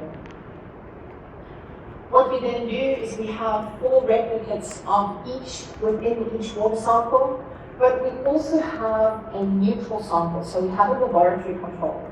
This is just to ensure that there's nothing that we've accidentally introduced in the laboratory that may cause toxicity. So this is the ultimate control. It tests to make sure that we haven't improperly cleaned test tubes or introduced an unknown substance. And this is just with filtered seawater from an area currently fairly far from any of our outfalls. We then have environmental controls. So as Jeremy has referenced, we use reference sites that will help us get an understanding of what the conditions in the natural environment were like on the day, but slightly further away from the outfalls. And then we have our samples taken from around the outfalls on the edge of that nexting zone. At each of those, we have 4 replicates of each type. So again, as I said, we introduce male and female in order to avoid any kind of human bias. So if you know you're dealing with a sample that's taken from the edge of the nesting zone, you might be inclined to think that this is likely to be less or more toxic. And therefore, we avoid any human bias by, when we initially input our samples, they're all numbered, and then they're completely randomly mixed.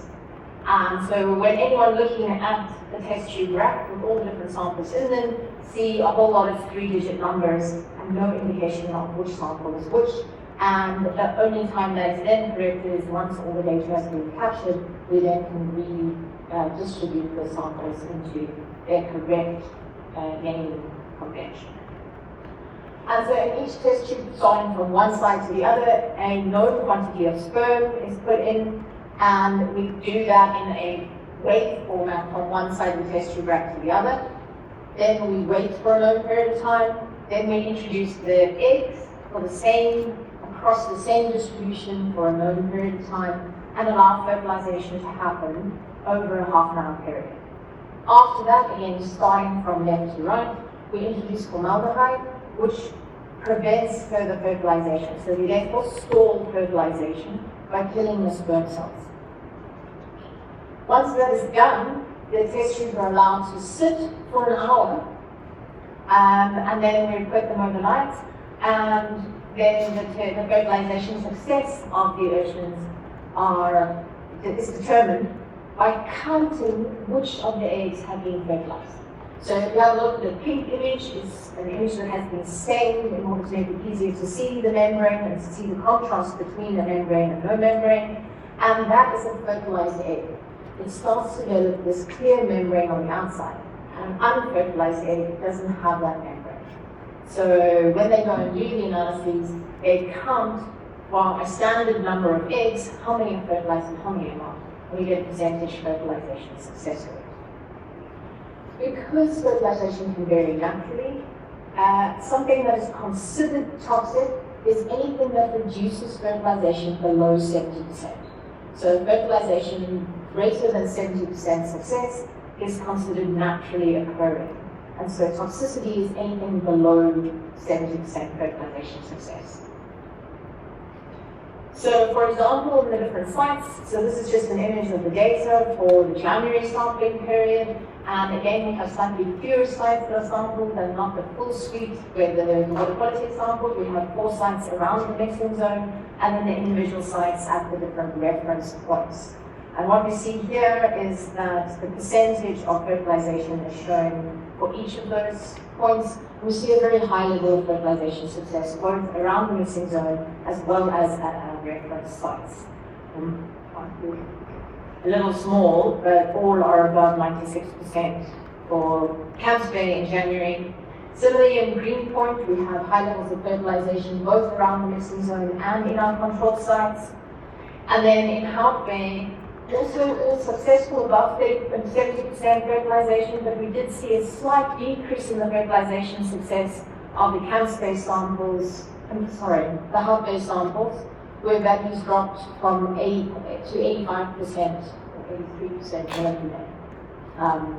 Although this is still above the 70%, the reason we think this is because we were informed both by our staff on the water and by someone who does sort of tourist tours around the bay that there was an oil slick on the surface on that day. And it's a possibility that they might have slightly reduced fertilization, yet this fertilization amount is still above the 70% required before any indication of toxicity. So that's just an example of some of the sites. This is when you put all the data together. Again, as Jeremy says, surface, mid, and bottom for the graphs there in the image. And the 3 different columns are the 3 different months that were done in the past quarter. And again, what we're seeing is that there is no significant difference between our sites in the mixing zone and our sites in the reference, and that none of the sites are below the allowable fertilization success. So here in Greenpoint, similar state, where we've got that fertilization all above 70% across the board. And then here's the Hout Bay samples, where you can actually see in that January month that slight dip in the fertilization, yet all of them are still above the 70% required success. So the next thing we have a look at is microplastics. So this is one of the things that was introduced towards the end of the discussions in terms of sediment monitoring. It's something that was introduced as something that's worth looking at. It's quite a hot topic in science today. It's something that a lot of people are concerned about, and a lot of research has been done into microplastics. So the process for us on how we sample this is that the lab built a column that goes into the field, and it's made out of PVC piping. Maybe don't quite me on that, it's much maybe a fancier, not quite PVC, I can't remember its term, but it's a pipe column that then includes 4 different filters of different sizes, starting from 1,000 micron down to a 50 micron filter. And we pump 120 liters of water through the column for each site sample. So at each site, the surface, mid, and bottom water, they pump 120 liters through, and then the filters are removed, stored, and taken to the laboratory where they can then be analyzed. When we're looking at these samples, they look at them under the microscope and they classify the samples into different types of microplastics. So we have 4 different key categories that we look at. We look at nodules, which we may have heard of nurdles previously. So these are the small, rounded, spherical samples of plastic that are often used to transport plastic and then put together and melted down in order to create plastic. We look at fibers. The common introduction of fibers across the board is usually from washing our clothes. So these are small filaments that come off your clothing that are known to be plastic sources. films. So when you break down already flattened and sculpted assets, you get thin films similar to flaking off of like a pastry, that film. And then we have fragments. So if any of you have ever taken a knife to a plastic bottle or tried to open a lid and it's grated against the little plastic films that come off, or the little fragments that come off, as well, which we then look at in terms of fragments. All of these in the laboratory are counted and then on each filter for all the different samples. And what we have here is the preliminary results from the first set of data. Obviously it takes a little bit of time for the lab to be able to sit through all of those. But what we can see here is the values compared across the three different sites. On the top there, Camps Bay, Green Point, and Hout Bay on the bottom. Those sites that have a white header are the control sites or reference sites, whereas sites that are orange are those right around the mixing zone, and the grey sites are those that are also considered sites that are important sources around the bay. So what we can see here is, generally speaking, also maybe just something to note is the axis on the right-hand side, the value, the maximum value there is 12.5. So research that was conducted in 2021, the full period 2020 through to 2023, data was collected and it was later reported that the average microplastics abundance within the Cape Town harbour was 12.8. So we're looking at comparing the average within a known population, a known pollution source in the harbour, and that's why we chose the 12.5 maximum there on the left-hand side of the column.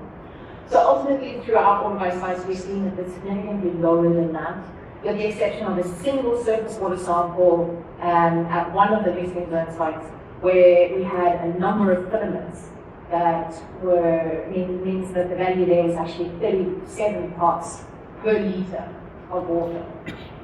Otherwise, across the board, they're fairly low quantities relative to the amount within the table, the Cape Town harbour.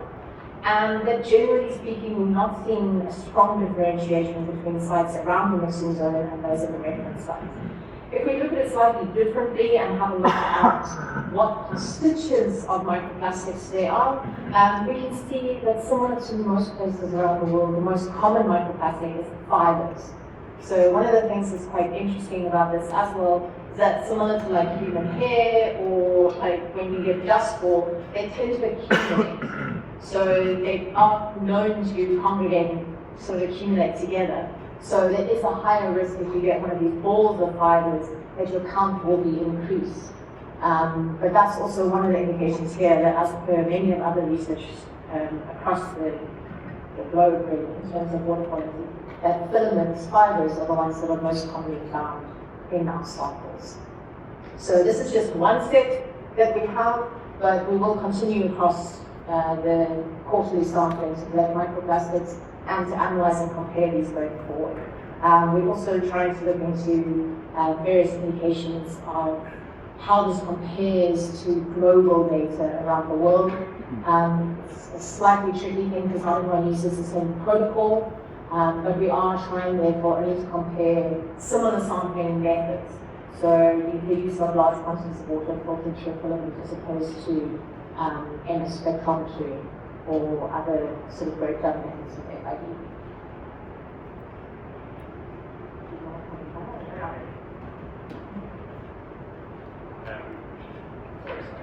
Actually, something that wasn't in our presentation, and let's just use it to respond to one of your questions, if I may. While I'm getting that set up. What we're going to be doing over the next 4 to 5 months, with about February sample methods.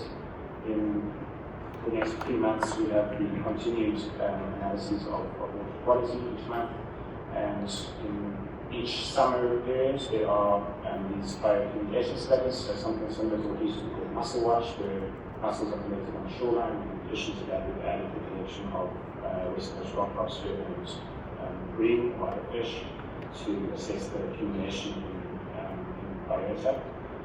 In summer 25, 26, so basically next February, we'll be doing the experimental bioaccumulation studies as well, which the muscle bags are placed at locations around the outfall, and the muscles themselves are measured before and after, and the tissue is also sampled before and after to see if there's a change in metal uptake. The same thing happens in winter next year, so June, July, August next year. And there's a kind of competing sequence of these things. In the last summer, 2026-27 of this current monitoring plan iteration, we will be doing the first contaminants and concern sampling, and the last winter, so June 27, the biannual iteration of that happens again. So that's what's coming up, and then of course over the next 3 months there will be ongoing quarterly and monthly monitoring. So just to summarize, and thanks Jess for explaining. When I saw Shrek come up on the slide, I was very worried that somebody with the slides, but I'm glad it was yours. In the first 8 months, so the first 2/3 of this year, out of 477 samples collected and analyzed, 5 of those exceeded, sorry, the last quarter, my apologies, 5 of the last 477 samples exceeded recreational guidelines for precultural cocci, 2 of those on the mixing zone in green points of mid-depth, and 1 of them at table there, and 2 in half bay in the mid bay and at the bottom. Ecotox found no toxicity of the seawater to marine organisms at any of the sites tested anywhere to date, and that is a total of 84 samples over 7 months. And then, if I can get my flash drive to work, and Mario advised me to give me a problem in terms of sharing with the online colleagues. We just have some data to respond to Dr. Winter's question on biology on nutrients in particular. So we are monitoring for nutrients on a quarterly basis, and you mentioned that you're concerned about concentrations being effluent. Quite right, I think the important thing is just to understand that that amount of other parameters is by design diluted by marine water, and the ultimate concentrations at the edge of the mixing zone are what we're measuring. So at reference sites over the period, this is just for January, we also have the October data available and not on screen. Thank you. Yes, I will have to ask our colleagues online to excuse me, and I'll just try to explain it further as well. At the reference sites, anionized ammonia was present at values of around 0.25 milligrams per liter at each of those reference sites in January, and at the outfall sites at comparable levels of around a quarter of a milligram per liter at all 3 depths. What we have seen is that nutrients increase with the southeast winds in the summer from our limited data set so far, but that's across the board at all of the sites, including the reference sites. So we're not at this stage seeing anything of concern in terms of nutrient concentration at sites immediately surrounding the outfall, which will of course be analysed and reported on in the annual data. So that's what I have for you. At this stage, the screen, I didn't see it either. I thought it was only people online who could see it, but I can see it in front of me. And I'm happy to share that with you after this and make available as part of the next share. Thank you. That's it from me, and I would welcome the questions that the chair last. Thank you so much. Just note that we are swapping the next 2 presentations around. So that means that the outdoor alternatives will be the last substantive item. So we'll follow the same process as last time. I'll take 3 questions, please give us your name for your question. Starting this side, Mark. Johnson. Dr. David, thank you. Thank you, Chair. I hope you guys are enjoying your boat ride, because I thought what you presented was actually a lot of nonsense. Firstly, this very second slide you showed the effects of the plume rising up and the sun shining down. And we all know the sun affects the enterococci counts. So why don't you rather take samples at night time when it's not getting affected by the sun? you didn't have a control test point directly above the outfalls. And I mean, we all know the plumes move in all directions at any time at all depths. So, I mean, it would seem to get to accuracy up, it would make a lot more sense to maybe use a dye, some, throwing a can of potassium permanganate, probably like the most environmentally sensitive thing, but something similar, find out exactly where the plumes are going, and then do the sampling. Because what's the point of sampling so randomly? It seems like a waste of time. And also, you present the figures in a rather, no disrespect, a devious way, because you say you did 500, 200 samples and only 3 were bad. But you included all these, what they're called, standard zero sites where you knew you would be sampling. So that seems a bit irrelevant. And yeah, so basically, I think you could vastly improve the accuracy of the testing to give more meaningful data. Thanks. Mr. Davies. Thank you, Chair. My name is Davies from the Outfalls River Catchment Forum. Jeremy, thank you. If I understood you correctly, you said that there were indications of bacteria in areas not surrounding the outfalls, and the cause of that is unknown to you. You're not sure where it comes from. I think it's been discussed before and well known in the city that we have one of the most polluted rivers flowing into the bay, the Outfalls River, and I think there are water quality test statistics available to you that might enlighten you with regard to where these strange bacteria counts are coming from in the bay that you can't explain. As you know, we have an informal settlement there with insufficient sewage infrastructure, and the result of that is that you get villages of sewage into the Outfalls River on a continual and consistent basis, as your water quality results will show, and that's clearly having the impact. So I'll share that with you. If you want the answer to that question, dig a bit deeper. Thank you. Thank you, Dr. Lay. Thanks for that presentation. First of all, I want to say congratulations to the city for undertaking this monitoring program. I don't think there are many places globally where such an intensive marine monitoring program takes place. I thought your presentation was really interesting. I'd like to look at the data in more detail. But just two questions and a suggestion. With regard to TSS analyses, I wondered whether it might be helpful to look at the organic and the inorganic components separately, because that'll help to answer that question of are you just seeing churn up from wave action in beaches like Camps Bay, or is it an organic component contributing? And then my other question was about the microplastics.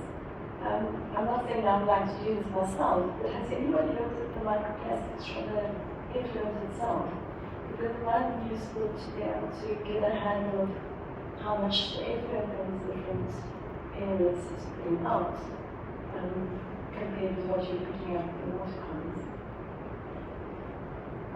And thank you, Dr. Day. We're going to just take a full question for the pastor. Thank you. Not so much a question, but a request for one and the other. Yeah, maybe some help. We've got images in 3 specific areas, which is the health factory, point, and Sarkophia. All I'm asking is, could we not add the outlet of the Black River as well as the Wilmington Lagoon, because it clearly has an impact. That 2 rivers have been flowing polluted for 20-25 years, if not longer, into our oceans. And so clearly there's got to be some impact. I mean, I don't know all of these facts that you said, it's just logic that says after 25 years of polluted river flowing into the ocean, there's going to be some damage. So could you not add these 2 sites to your testing, even if they're impermanent, you don't have to go on. Then my other question, when we speak about asking, I think I watch too much movies. You say that you don't have to be too concerned with the amount of sorry?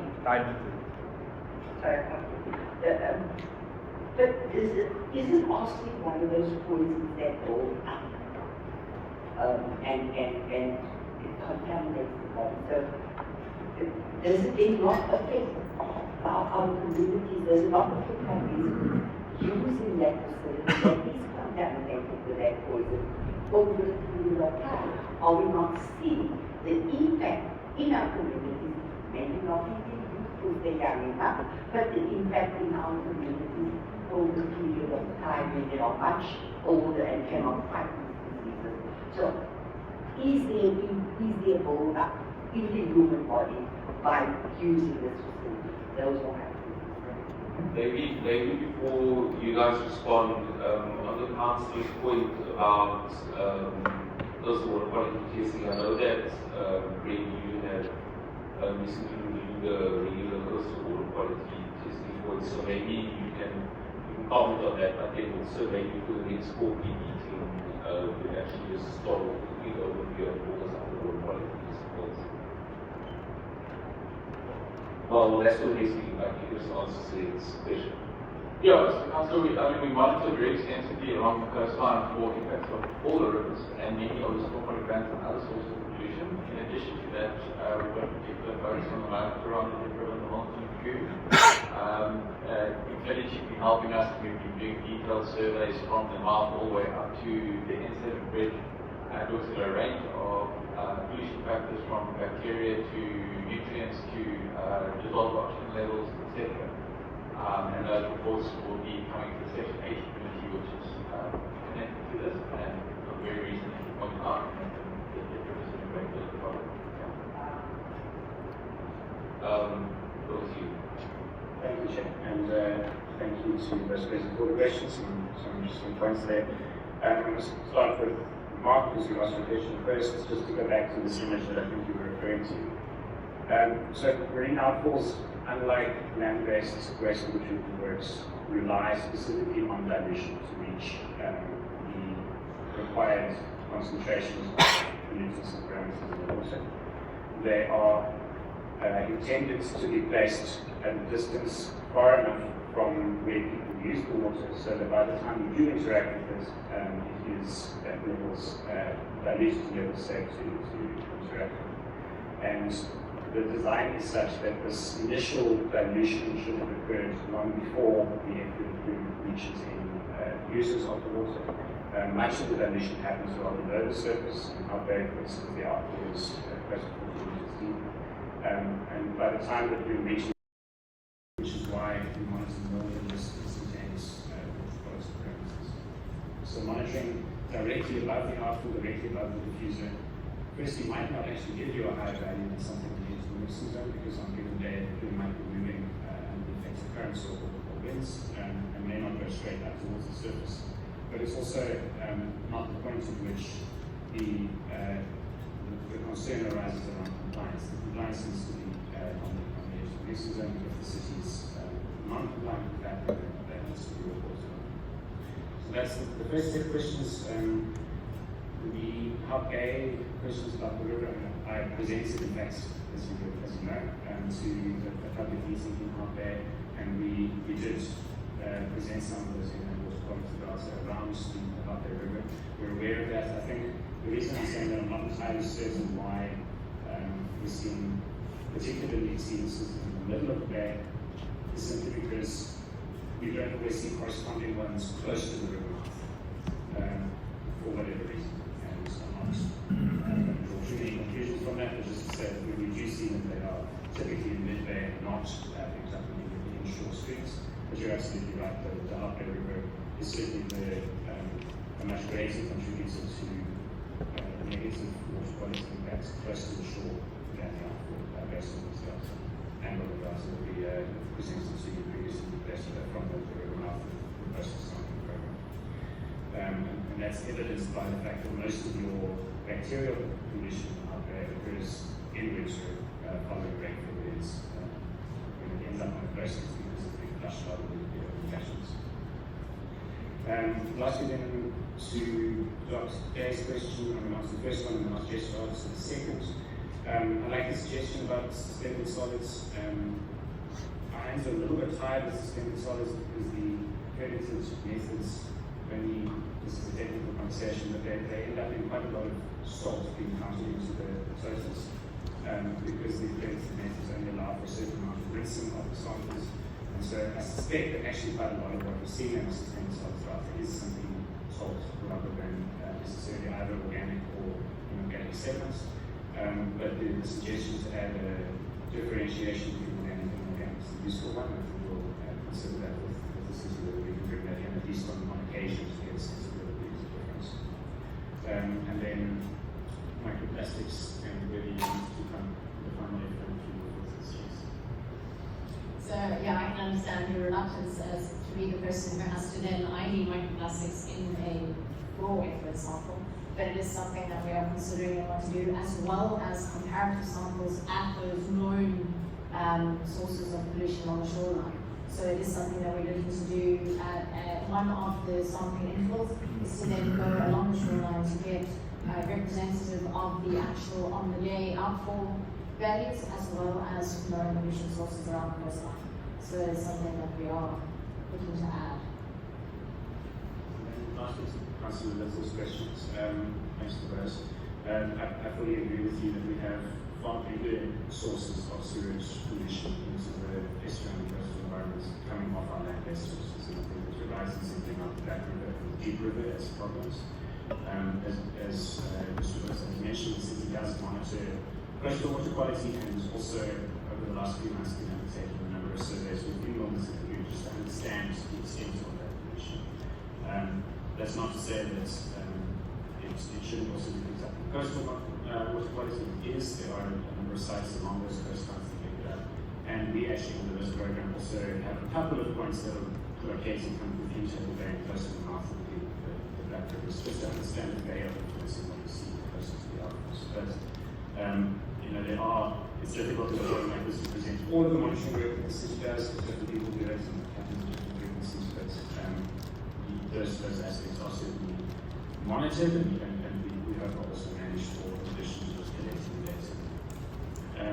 The last point, just to note, we presented to you mental class that I said we have very low confidence in. This is to some extent a technical forum, it's also to some extent a public forum, but I want to just flag that some of the data that are presented now still require analysis, they still require interrogation and understanding of the validity and the impacts of those. So while we've put on screen a couple of slides that suggest that there are heavy methods present, I'm also saying to you that I think that the laboratory methods in this case are responsible for inflating the actual values as evidenced by the fact that they are significantly orders of magnitude more than we expect in coastal waters and than we visually indicated before. So we're not by any means suggesting that there is a concern with transmittal contamination, but what we are saying is that we are investigating that, we split something, and also as you suggested, Councillor, you said that you're not a technical expert, but then you could make a very good suggestion about checking the levels in organisms. So we are doing that. We actually have collected a number of rock lobsters, mussels, and fish, and those will be handed us for and we will report on that in the next report. Yeah, yes. Thanks. Just another interesting concept there is that when they look at different contaminations and things, they have two different measures. They look at chronic and they look at acute measures. So the one is, as you mentioned, over time, the accumulation of how much something contributes over time, and then the acute is at what level would it cause immediate concern, and that usually in terms of water quality guidelines, the guideline is selected for the chronic, so that you are below that level, that over a long period of exposure, you would still be considered safe. Thank you. Are there any additional questions on this item? Okay, so Caroline 1. Question number 2, that gentleman number 3. Thank you. my first question is just around the sea urchins. When you collect them, do you select for male and female, or do you select a random selection? What's the sex ratio when you do collect them? And then the other question is more of a comment. When the permits were appealed, we had the independent company go and do some water sampling and see if it entered the copy and other parameters. When we went to Camps Bay, they couldn't find the outfall at all. When they tested above the outfall, it wasn't visible on the surface. They tested above the outfall, they took a copy level was low. They tested around the lid, and it was also low. When they went to the Greenwood outfall, there were it was visible. There were a lot of seaweed, there were a lot of seagulls there. And when they tested there, in enterococci count was over 8,000. Again, that was it. It was down to less than 185 when we tested it. So I find it difficult to find credible that you are not finding exceedances. If we look at Greenpoint, you're pumping over 25 million litres a day of an average of over 1 million enterococci per 100 ml. Third of this bottle. Third of this bottle is going to contain over 1 million. They're going somewhere. Yes, they die off. And I just find those really low results that you're reporting.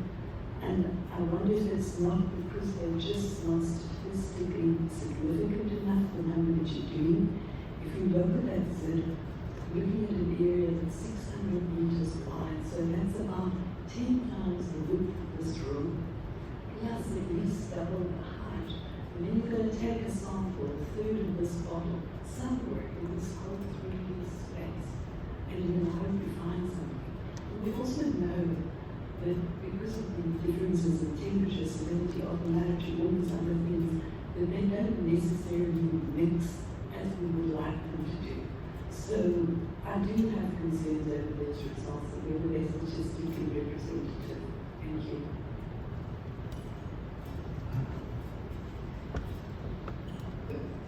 Hi there, Walter from Western. I'm just trying to ask on the sea urchins, your fertilization rates, what are you really expecting? Are you expecting around 99%? I imagine 100% fertilization rate is probably not going to be there, just in comparison to the results that you've got. Thank you.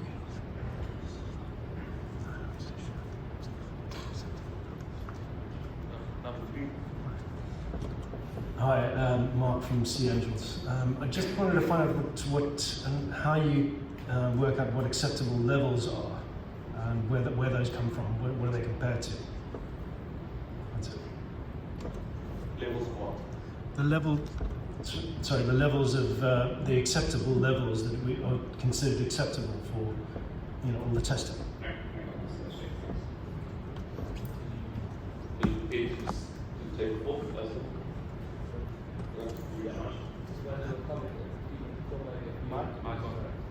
As a filmmaker a few years ago, I interviewed a very interesting guy called Dr. Quentin Espes, and famous.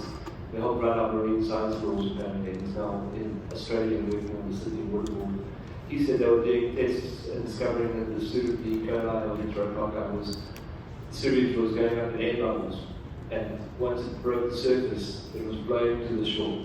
So I'm just wondering if there are other mechanisms that you're not considering that are outside your compliance levels, other mechanisms the public should be concerned about by which the sewage pathogens are reaching the shore. Something to add. Thanks. Jay, can we start with Caroline's question? Maybe you should start with Yeah, thanks, Caroline. You can't actually tell the difference between the male and female until you spawn them. So what we do is we take up to 20 individuals and we inject them until we get a sufficient number of both sexes in order to do our experiment. So that doesn't answer my question. The reason for asking it is there have been suggestions that some of them have been feminized because of the release of the estrogen in the wastewater. And that's why I'm interested in knowing if there is any difference in sex ratio with the urchin. So the origins we're collecting are actually from the Cornwall area away from the outfalls, so we're using from a reference site rather than from around the outfalls, so it's not something we are testing. And in general, I wouldn't have noticed any sex ratio deviation when we do the samples. So we just get those things in order to make sure we have what we require. And once we have what we require, we tend to start looking for more so that we're not affecting those ratios. And then they're all sent back to the seed at the end of the day. So in other words, you wouldn't detect it, any change in the sex ratio from the testing that you do. Thank you. Thanks, Jay. Ms. Marks, I'm not aware of the data that you referenced from the Amsterdam University. I'd be very interested to see that, but it's encouraging to hear that your data correspond with what is being measured here, and that we're not detecting significant quantities of bacteria like cancer outfall or the mixing zone. A green point, as I mentioned in response to Mark's question earlier, our focus here is on environmental impact, and to a lesser extent also on the health of people using the seed. So we have a set of sites that are approved by the authorities as appropriate sites to monitor. We monitor at those sites that we enter the mixing zone. We are very careful to be at the same sites each time, and to, of course, take samples that we get at the surface and at the bottom. We simply haven't seen data that suggests that there are significant diseases at those points. And all that I can really report on is what we're getting from our independent comparative laboratories. They don't know which sites they're testing, and we're certainly not looking for any particular outcome when handling samples that are taken and handled in the most appropriate way possible. If we're having trouble reconciling the results with our expectations, maybe it's time to also relook at those expectations. The data are what they are, and we can do is those. We've already answered we have to like fertilization rates. What are we expecting? So in terms of, I don't think we probably have had 100% fertilization once, but generally speaking, the natural is between 70 and 100. So that's where we consider what we expect. So looking at all of our samples, if we compare the reference sites to our control sites, we're not seeing significantly different.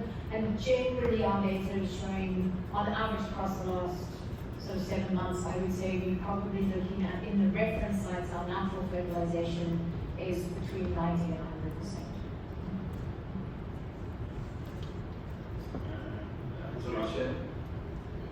Can I add to the addition to the spread? Can I add to the response to Mark's question? I think I understand very much that the results maybe don't show what you might expect, but I think there's also some confidence in the data in that we see the same results over many cycles of the same testing by different companies over many years. So if you look at the results that were achieved by a combination of the 1-day and CLS in 2022, which is a different set of companies doing a different set of sampling, similar locations, very similar results, and the same work that we've done from 2016 to 2018 CSR, and the same results for bacterial compound. So that's part of what we're looking at here is the long-term information, and that was confidence that the data repeats itself over and over again to be similar. And I think the expectation would be if it was testing right from the mixing zone, which is essentially always what it works, we would expect to see higher counts for the testing on the edge of that mixing zone, and that's where you get slightly lower counts, which is what we expect to find on the edge of the mixing zone on the edge of the west, where we can work well. I realize I left out part of my response to Ms. Marks' question, which was about statistical representation. So what we're presenting here are single sample points, and maybe it's useful just to tie this into the question about guidelines and what we're comparing against in terms of acceptable levels. So for bacteria specifically, we compare against the national guidelines for coastal marine waters, which are quite old, unfortunately, but the 1995 version, as well as the 2024 version, sets specific objectives, and those are based on the protection of human health. So there's a epidemiological approach to this, which says that if somebody is exposed to seawater over time in a particular set of ways, as intermediate contact or school contact, then they are likely to get sick at a rate of X number per 100 times that they interact with that water. And the threshold is set at an acceptable level of risk, correlating against the bacteria that we are monitoring for. So that's how they derive that number. This is the point of our statistical representation. Although we're presenting single sample results now, in the annual reporting we will have sufficient data to start to measure against the 90th and 95th percentile, which is where those guidelines are typically focused, because they recognize that coastal water quality changes over time. It's very dynamic. And what you measure for is not all of the extremes, but you measure for what the water quality is like most of the time. So you take the 90th or 95th percentile from the data, and you consider whether that is at an acceptable level of risk. You're not going to implement all risk with any activity, but those are set at what's deemed acceptable for different health impacts. So we will be able to start to report on the percentile values as we gather enough data, and then we've got 8 data points from each site, so we'll be able to do so. So we will be able to do that instead of using the single sample criteria as a reporting measure at this stage. Then the last question was one that I certainly haven't considered before, which was about the sewage is transported in air bubbles. This is not something that we've, as I said, it's the first time I've heard something like this. These outfalls become effluent, and perhaps Mike or Sven would like to comment on that. But we're not aware of any way in which they will be introduced into the mix. So they're buoyant because they're fresh and the water rises to the surface. Having spent an awful lot of time on boats and on one customer conditions than pleasure trips, but having spent a lot of time around the outfalls, you don't see that occur. At times the thing is visible on the surface, as Mr. Martin mentioned, and that's expected, that is normal, but it's certainly not a situation for carbon and gas bursting on the surface, and they are quite far from the shore. You don't realize this until you actually get out there, but there is an awful lot of fish surrounding these pipelines. On the additional questions on this item? Sorry, just one very little quick comment. The very first presenter mentioned when they were showing the state of the pipelines. He mentioned there were sea urchins covering the pipelines. So it seems to me that sea urchins are very bad control animals to be testing for if they can survive on these pipelines. Then maybe you should rather be testing for some. I'm glad to hear that you're now going to be testing on mussels and other things. I recall there's a famous thing in Poland where they use mussels to test the water for oysters. So it's good to hear that you're going to be trying some other animals too. Yeah, just as a diver, I can tell you that the sea urchins are covering everything in the False Bay and Camps Bay area. They are a very common species, which is why we're using them, as well as the fact that they're known to respond to toxicity and therefore of concern. And as our results have so far shown, we haven't had any deleterious effects because of the samples we're using. No, I'm saying they're very resistant animals, and that's why they're not good animals to use. That's why we find eating animals you don't find everywhere. There's something sensitive. Maybe. Anyway, that's it. Yeah, perhaps just one point then, just one of this, but we're not testing adults, obviously we're testing from these sensitive frameworks. Sorry, could you step closer to the mic and say that again?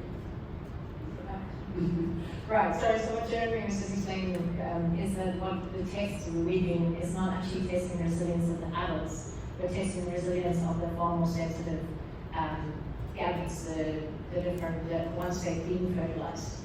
And so that's perhaps, an indication that again, the gametes are surviving to become adults, that they're resilient on both sides. But it's the sensitivity of the gametes that we are concerned with, and that's what we're testing. Thank you so much.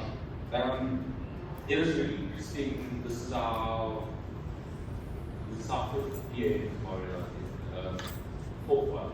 It's really interesting to see how your presentation has developed over time actually really commendable. I'd like to thank you guys because even just what you showed us today around you actually picked up different water quality data, either days, based on seasons now. Just paint a really detailed picture of what's actually happening in Table Bay. So we've got now data to back up some of the things that we know already as facts, that the real threat to our coastal water quality in Cape Town, the Table Bay specifically, is not the marine outfalls, it's the land-based wastewater treatment which are producing much bigger volumes of pollutants and sediment than the marine outfalls. So I look forward to spending some more time this evening looking through this data and see if there's anything else that I find interesting. Thank you so much for your time.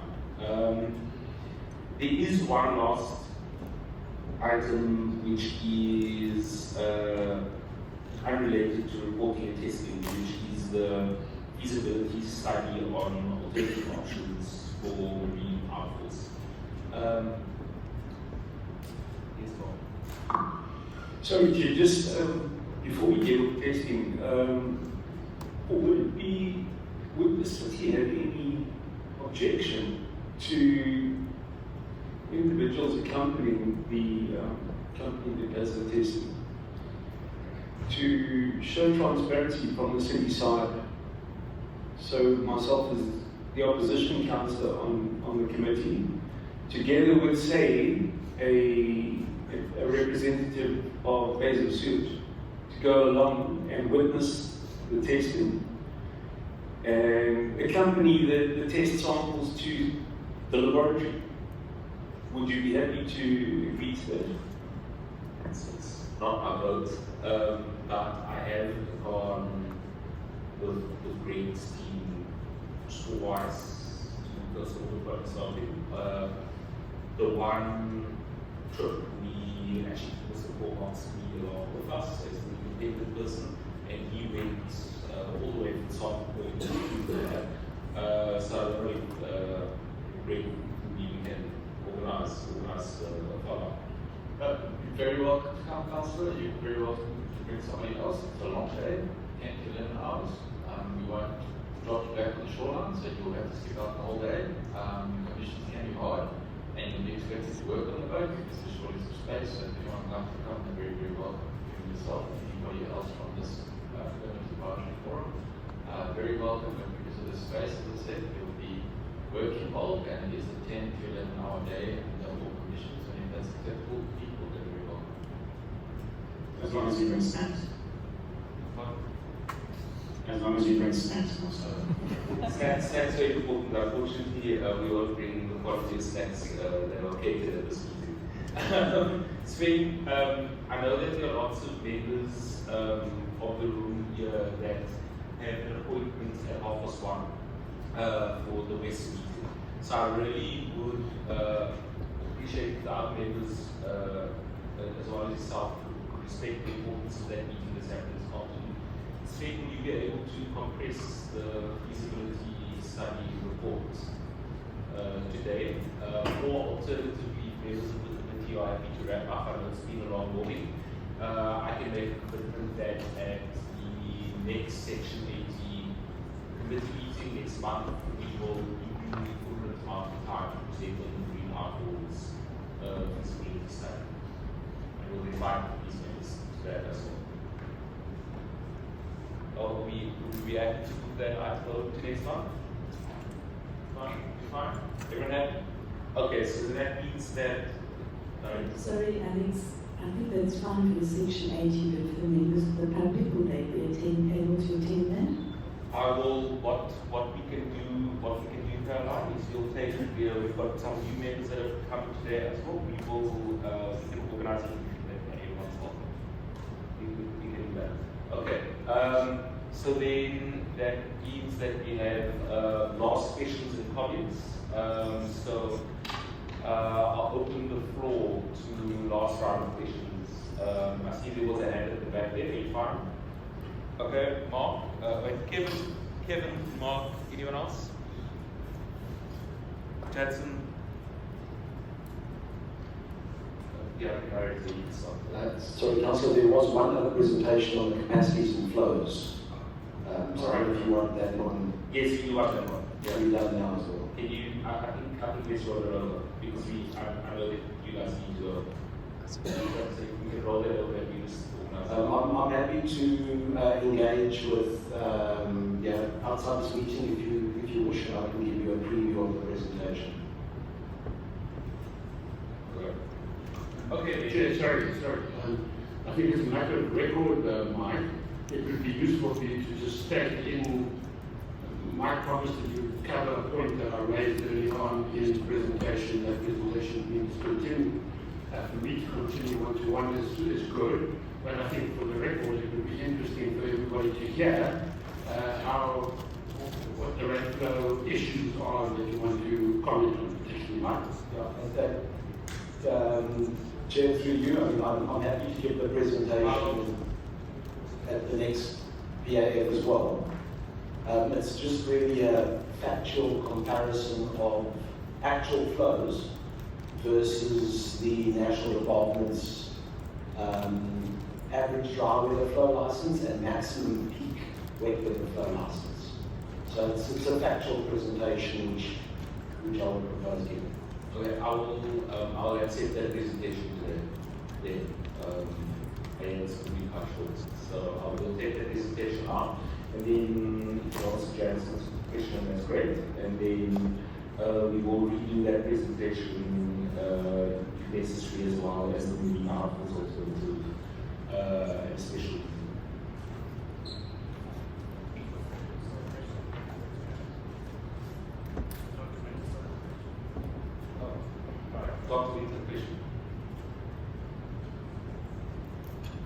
Thank you. I think just particularly for members of the public too, I think what I'm seeing here is a growing expertise and a learning curve around the monitoring. I'm very pleased to see the city's efforts around the ecotoxicology and the move towards microplastics. So I think we mustn't take this lightly as something that is nice to have, but it's such an important area of monitoring right now. What we do with those results is obviously where the proof in the pudding is going to lie. And we need to find ways in which there is more towards the solutions driven. And I did, in the same breath, we asked if Infinity is doing this, but you will need to target particularly pharmaceuticals and drugs. You'll need to find them, which ones you are seen as the most relevant. I think the public are generally much more fearful of drugs and pharmaceuticals. We use it as an umbrella term, and it's creating a great deal of confusion. It feels like I shouldn't swim in your sea because it's got drugs and pharmaceuticals. I don't know what drugs I'm talking about, but actually we need to be much more careful about the messages, first of all, and the targeting of what becomes a particular drug and pharmaceutical. They are really difficult to manage. They require extensive expertise in the lab. I've had years of this already, and we're still struggling and feel not very confident about what we're doing. And if we can get local expertise and particular scientific services to build their capacity, I think we're going in the right direction. So what excites me about what I just heard is that we're moving in the right direction with multiple monitoring and learning new skills and techniques, and that's a really important contribution that he's making. So thank you. I think it's good news, but I also see a long way to go down the track here. Thank you. Mark? Thanks, Chair, and members of the committee and public. So what I'm going to cover today is analysis of the National Department's license conditions. So you can recall that the DFFE gave us flow conditions in the permits. We did engage with the DFFE around those because some of the flow conditions didn't make sense. For instance, Hout Bay was very low, Camps Bay was double what it should be, and it looked like Hout Bay and Camps Bay had been mixed up. So we did engage with them, but in the interim we are complying with the original license conditions which were imposed on us by the National Department of Water and Sanitation. So that's what I'm going to be reporting on today. So I'll cover the license conditions, I'll cover the marine outfall flows versus the license conditions. I'll speak about the marine outfall pump station capacity. So we appointed an independent consultant to actually have a look at what are the capacities of the pump stations. And then I'll compare the marine outfall flows versus the pump station capacities, and then just the future flows from the marine outfalls, and then just conclusions and recommendations. So just to point out that the license conditions which we got from the National Department drew a distinction between average dry weather flow and peak maximum wet weather flow per day. So both were based on per day. And the average dry weather flow, there was a 10% allowance for stormwater as well. So the average dry weather flow, I made the assumption that it's either in December, January, February, when you don't anticipate to getting rain. And the average wet weather flow, I took the whole year, because we hopefully picked up a maximum event. So the permit conditions for Greenpoint, or the original license conditions for Greenpoint, Camps Bay and Hout Bay are reflected in the slide, as well as the maximum wet weather flow per day. This is the same information but in a tabular format. Just to note that the average dry weather flow for Greenpoint was 44 megalitres per day, Camps Bay 5.5 and Hout Bay 10.7. So that's the average dry weather flow. The maximum wet weather flow in the license conditions was 85 for Greenpoint, Camps Bay 10.8 and Hout Bay 17.5. So the way wastewater treatment plants are normally designed is they've got to be able to cope hydraulically with wet weather flow as well. So on average it's about double. The design is normally double or even 3 times the average dry weather flow. So that just gives you an idea why they look at both parameters. So what I did is, for all 3 outfalls, I plotted the last 3 financial years, so for calendar years, so from 2021 to 2024.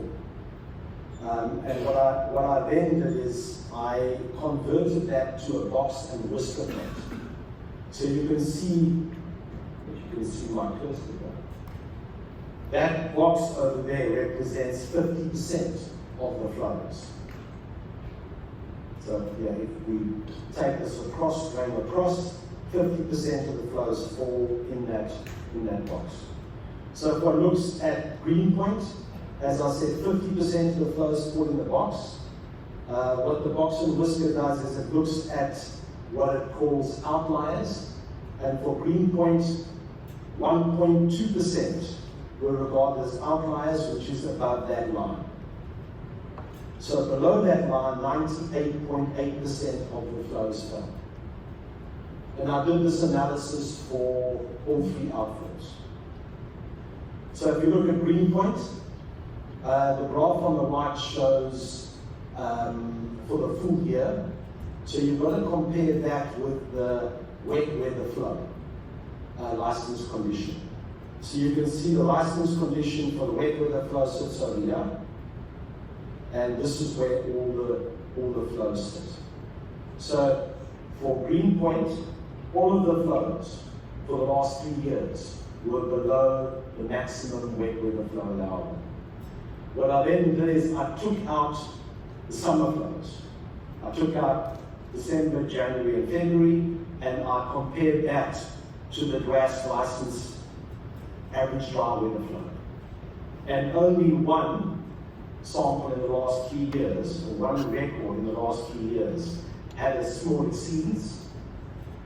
That is 0.1% of the overall of all of them, and I do believe that's potentially an outlier, which is not, maybe be a fictitious reading. But apart from that, they all fell within the average dry weather license. If one looks at Camps Bay, the graph on the left, where we look at the maximum wet weather, they all fell within the permit condition for maximum wet weather. And if you look at the graph on the right, which is average dry weather, they all fell within the average dry weather permit condition. We look at Hout Bay, we find a similar thing. All of the flows fell on the graph on the left-hand side within the maximum wet weather allowance, and the graph on the right-hand side for Hout Bay, all of the flows in the last 3 years fell within the average dry weather allowance. What we then did is consultants determined what the maximum pumping capacity is. So, you know, the license conditions are average daily flows. But during the day, you get this little fluctuation. So during peak times, you'll get more flow. So for this analysis, I used the data which came from the independent assessment, where they logged hourly flows, and I compared that to pump station capacity. So what came from the consultants, they looked at one pump operational for Greenpoint, Camps Bay and Hout Bay, what the megalitres per day was for one pump, and what the megalitres per day was for 2 pumps running.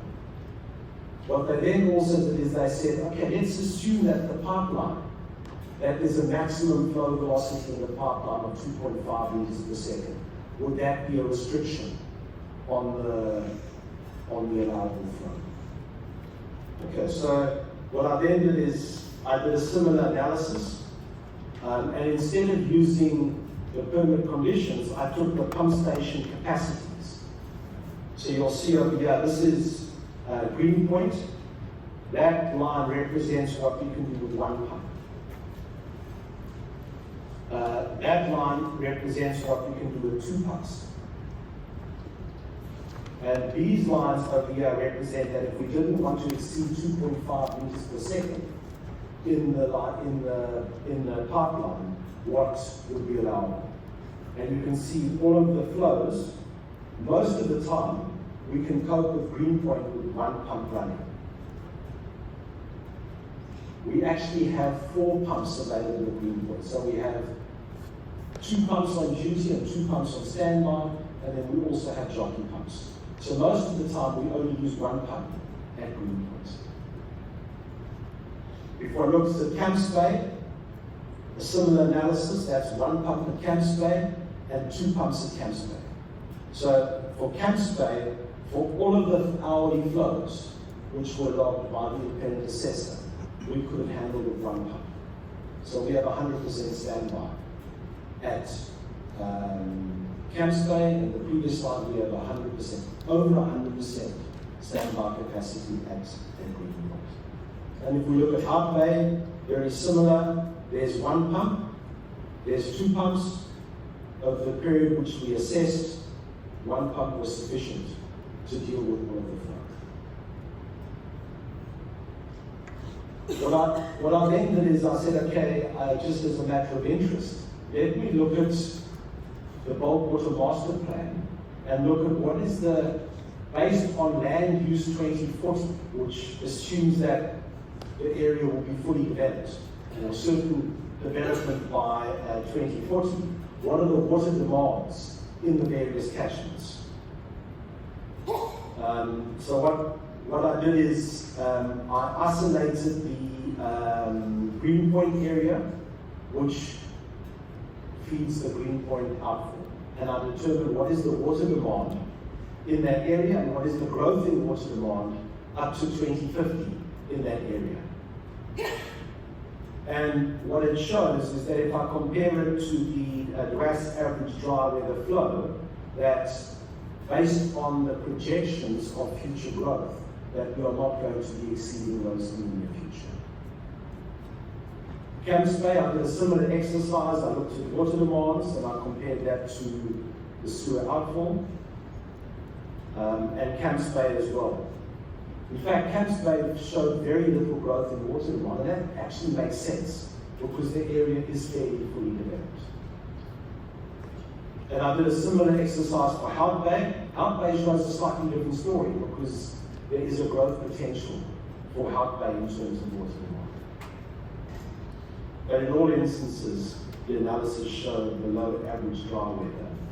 But, you know, this is actually a moving target. So what we believe is we actually should assess this on an annual basis. So the conclusions are all the marine outfalls are currently operating within their design capacities.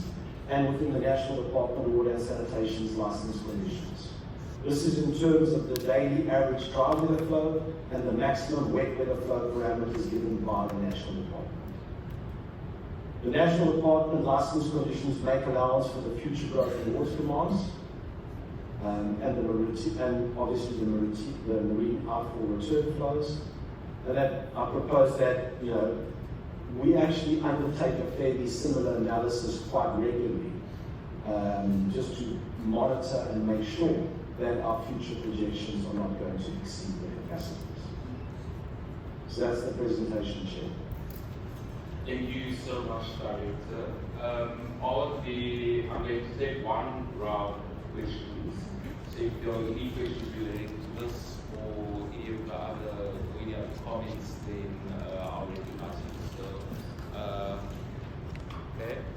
1, Mark, 2, Jansen, 3, Jamie. Any other questions? Okay. Yeah, thanks everyone. The main reason I came here actually was to present. So let's roll back a little bit. What the public sees is how we can talk a lot about monitoring, and I didn't really buy what your environmental guys were monitoring, as I made the point clear. What the public sees is what is monitored on the beach. And until November 2023, the city was producing a coastal report that showed the water quality on the beach. And that coastal report had a lot of red in it. And I printed it out. This is what it looked like. And now, the important thing to know is that this table complies with the South African National Water Quality Reporting Guidelines, in that they do, the city was doing 5-year rolling period analysis of the water quality, and it was doing something else where they measure the conditions of each beach, and they put it together and they come up with a statement that the water is excellent, sufficient, or poor. Now, there's a lot of red in this, and it was clearly upsetting the city because it's very embarrassing from a public relations perspective. So after November 2023, the city now, the public now gets to enjoy the Coastal Summer dashboard, which you will notice amazingly has very little red. And that's because the city is only presenting 2.5 months of data. They're testing more often, but they're not complying with the required 5-year rolling periods. And so the public is getting very confused. They think our water is looking lovely, and I'm not actually sure what this represents, because it doesn't comply with South African National Water Quality Reporting Standards. It doesn't comply with WHO reporting standards. And I find it a bit of a cheat from the city to actually reference South African National Water Quality Guidelines in terms of intercropping values, but they're not complying with everything else. So, as a member of the public, I would like to demand, I'm not asking, I'm demanding on behalf of our 1,500 followers of Bay of Sewage, that the city return to abiding by the SA Water Quality standards of their reporting. And I think once the public sees all the red blocks for Camps Bay and Hart Bay again, I think that's going to put more pressure on the city to hurry up with actually treating the sewage that goes out of our marine outfalls. And so to the Section 80 committee, I think I appreciate that this public permanent advisory forum thing has been thrust upon you, but I think you'd be letting the public down if you didn't also demand that the city comply with national water quality reporting guidelines. Thanks. Thank you, Jansen. Thank you, Chair. Director Kelly, thank you very much. It's most interesting and I think reassuring the statistics that you've just shared with us right now in terms of capacities and flow rates. Am I to understand, and let me declare my bias, I represent the Outfalls Catchment Forum in this meeting, so let me declare that with regard to Outfalls, does that mean that there's additional capacity available should better sanitation infrastructure be possible in the informal settlement, that there's capacity to absorb that additional flow in terms of the current permits and in terms of the current infrastructure. Just a yes or a no. Thank you. I'm afraid there's no easy yes or no to that. I mean, we would have to further analyse that and get an idea of flows. I think the current potential constraint is the capacity of the sewer reticulation infrastructure. But if it was decided that we're going to put the grey water into the marine outfalls, I think we'd have to have an engagement with the FFE around that very issue. And you know, maybe one could look at doing it at night as opposed to during the day. So I think those are considerations which we need to look at. You know, I must also check if the water demands assume a fully serviced area for the area in question as well. What's the last one? James, sorry. Yeah, thank you. I'd just like to follow up on Mark's presentation. For those who may not be aware of it, in December, November, we had a sewage present in Hart Bay, and that is the first slide from my water quality awareness. My water quality flag system that I've been advocating for to oversight and to provide recreational water users some indication of the water quality status. So I'm very grateful that Mark's brought this to your attention. If anyone would like to see the presentation, I'll make it available. There is a link to it as well. Anyhow, so that is available if anyone would like it. And then I'd just like to follow up on the previous speaker. With regards to Hart Bay, in that presentation, I had used data from the city and had highlighted the monitoring dispersion programs where it is quite evident that the enterococci data within the bay was far higher than all three level samples taken at the MOP discharge diffuser point. So the question remains pertaining to the discharge volumes, is that how much has been unaccounted for, which is flowing through the streets and discharged through stormwater drain and outlets and rivers into the bay, as an example. So I think that is what was referred to in the previous question. We are currently trying to get an assessment of the quantities of the grey water flow and to see what, if it can be incorporated into the sewer system. So that is currently under discussion in the city. Okay, thank you so much.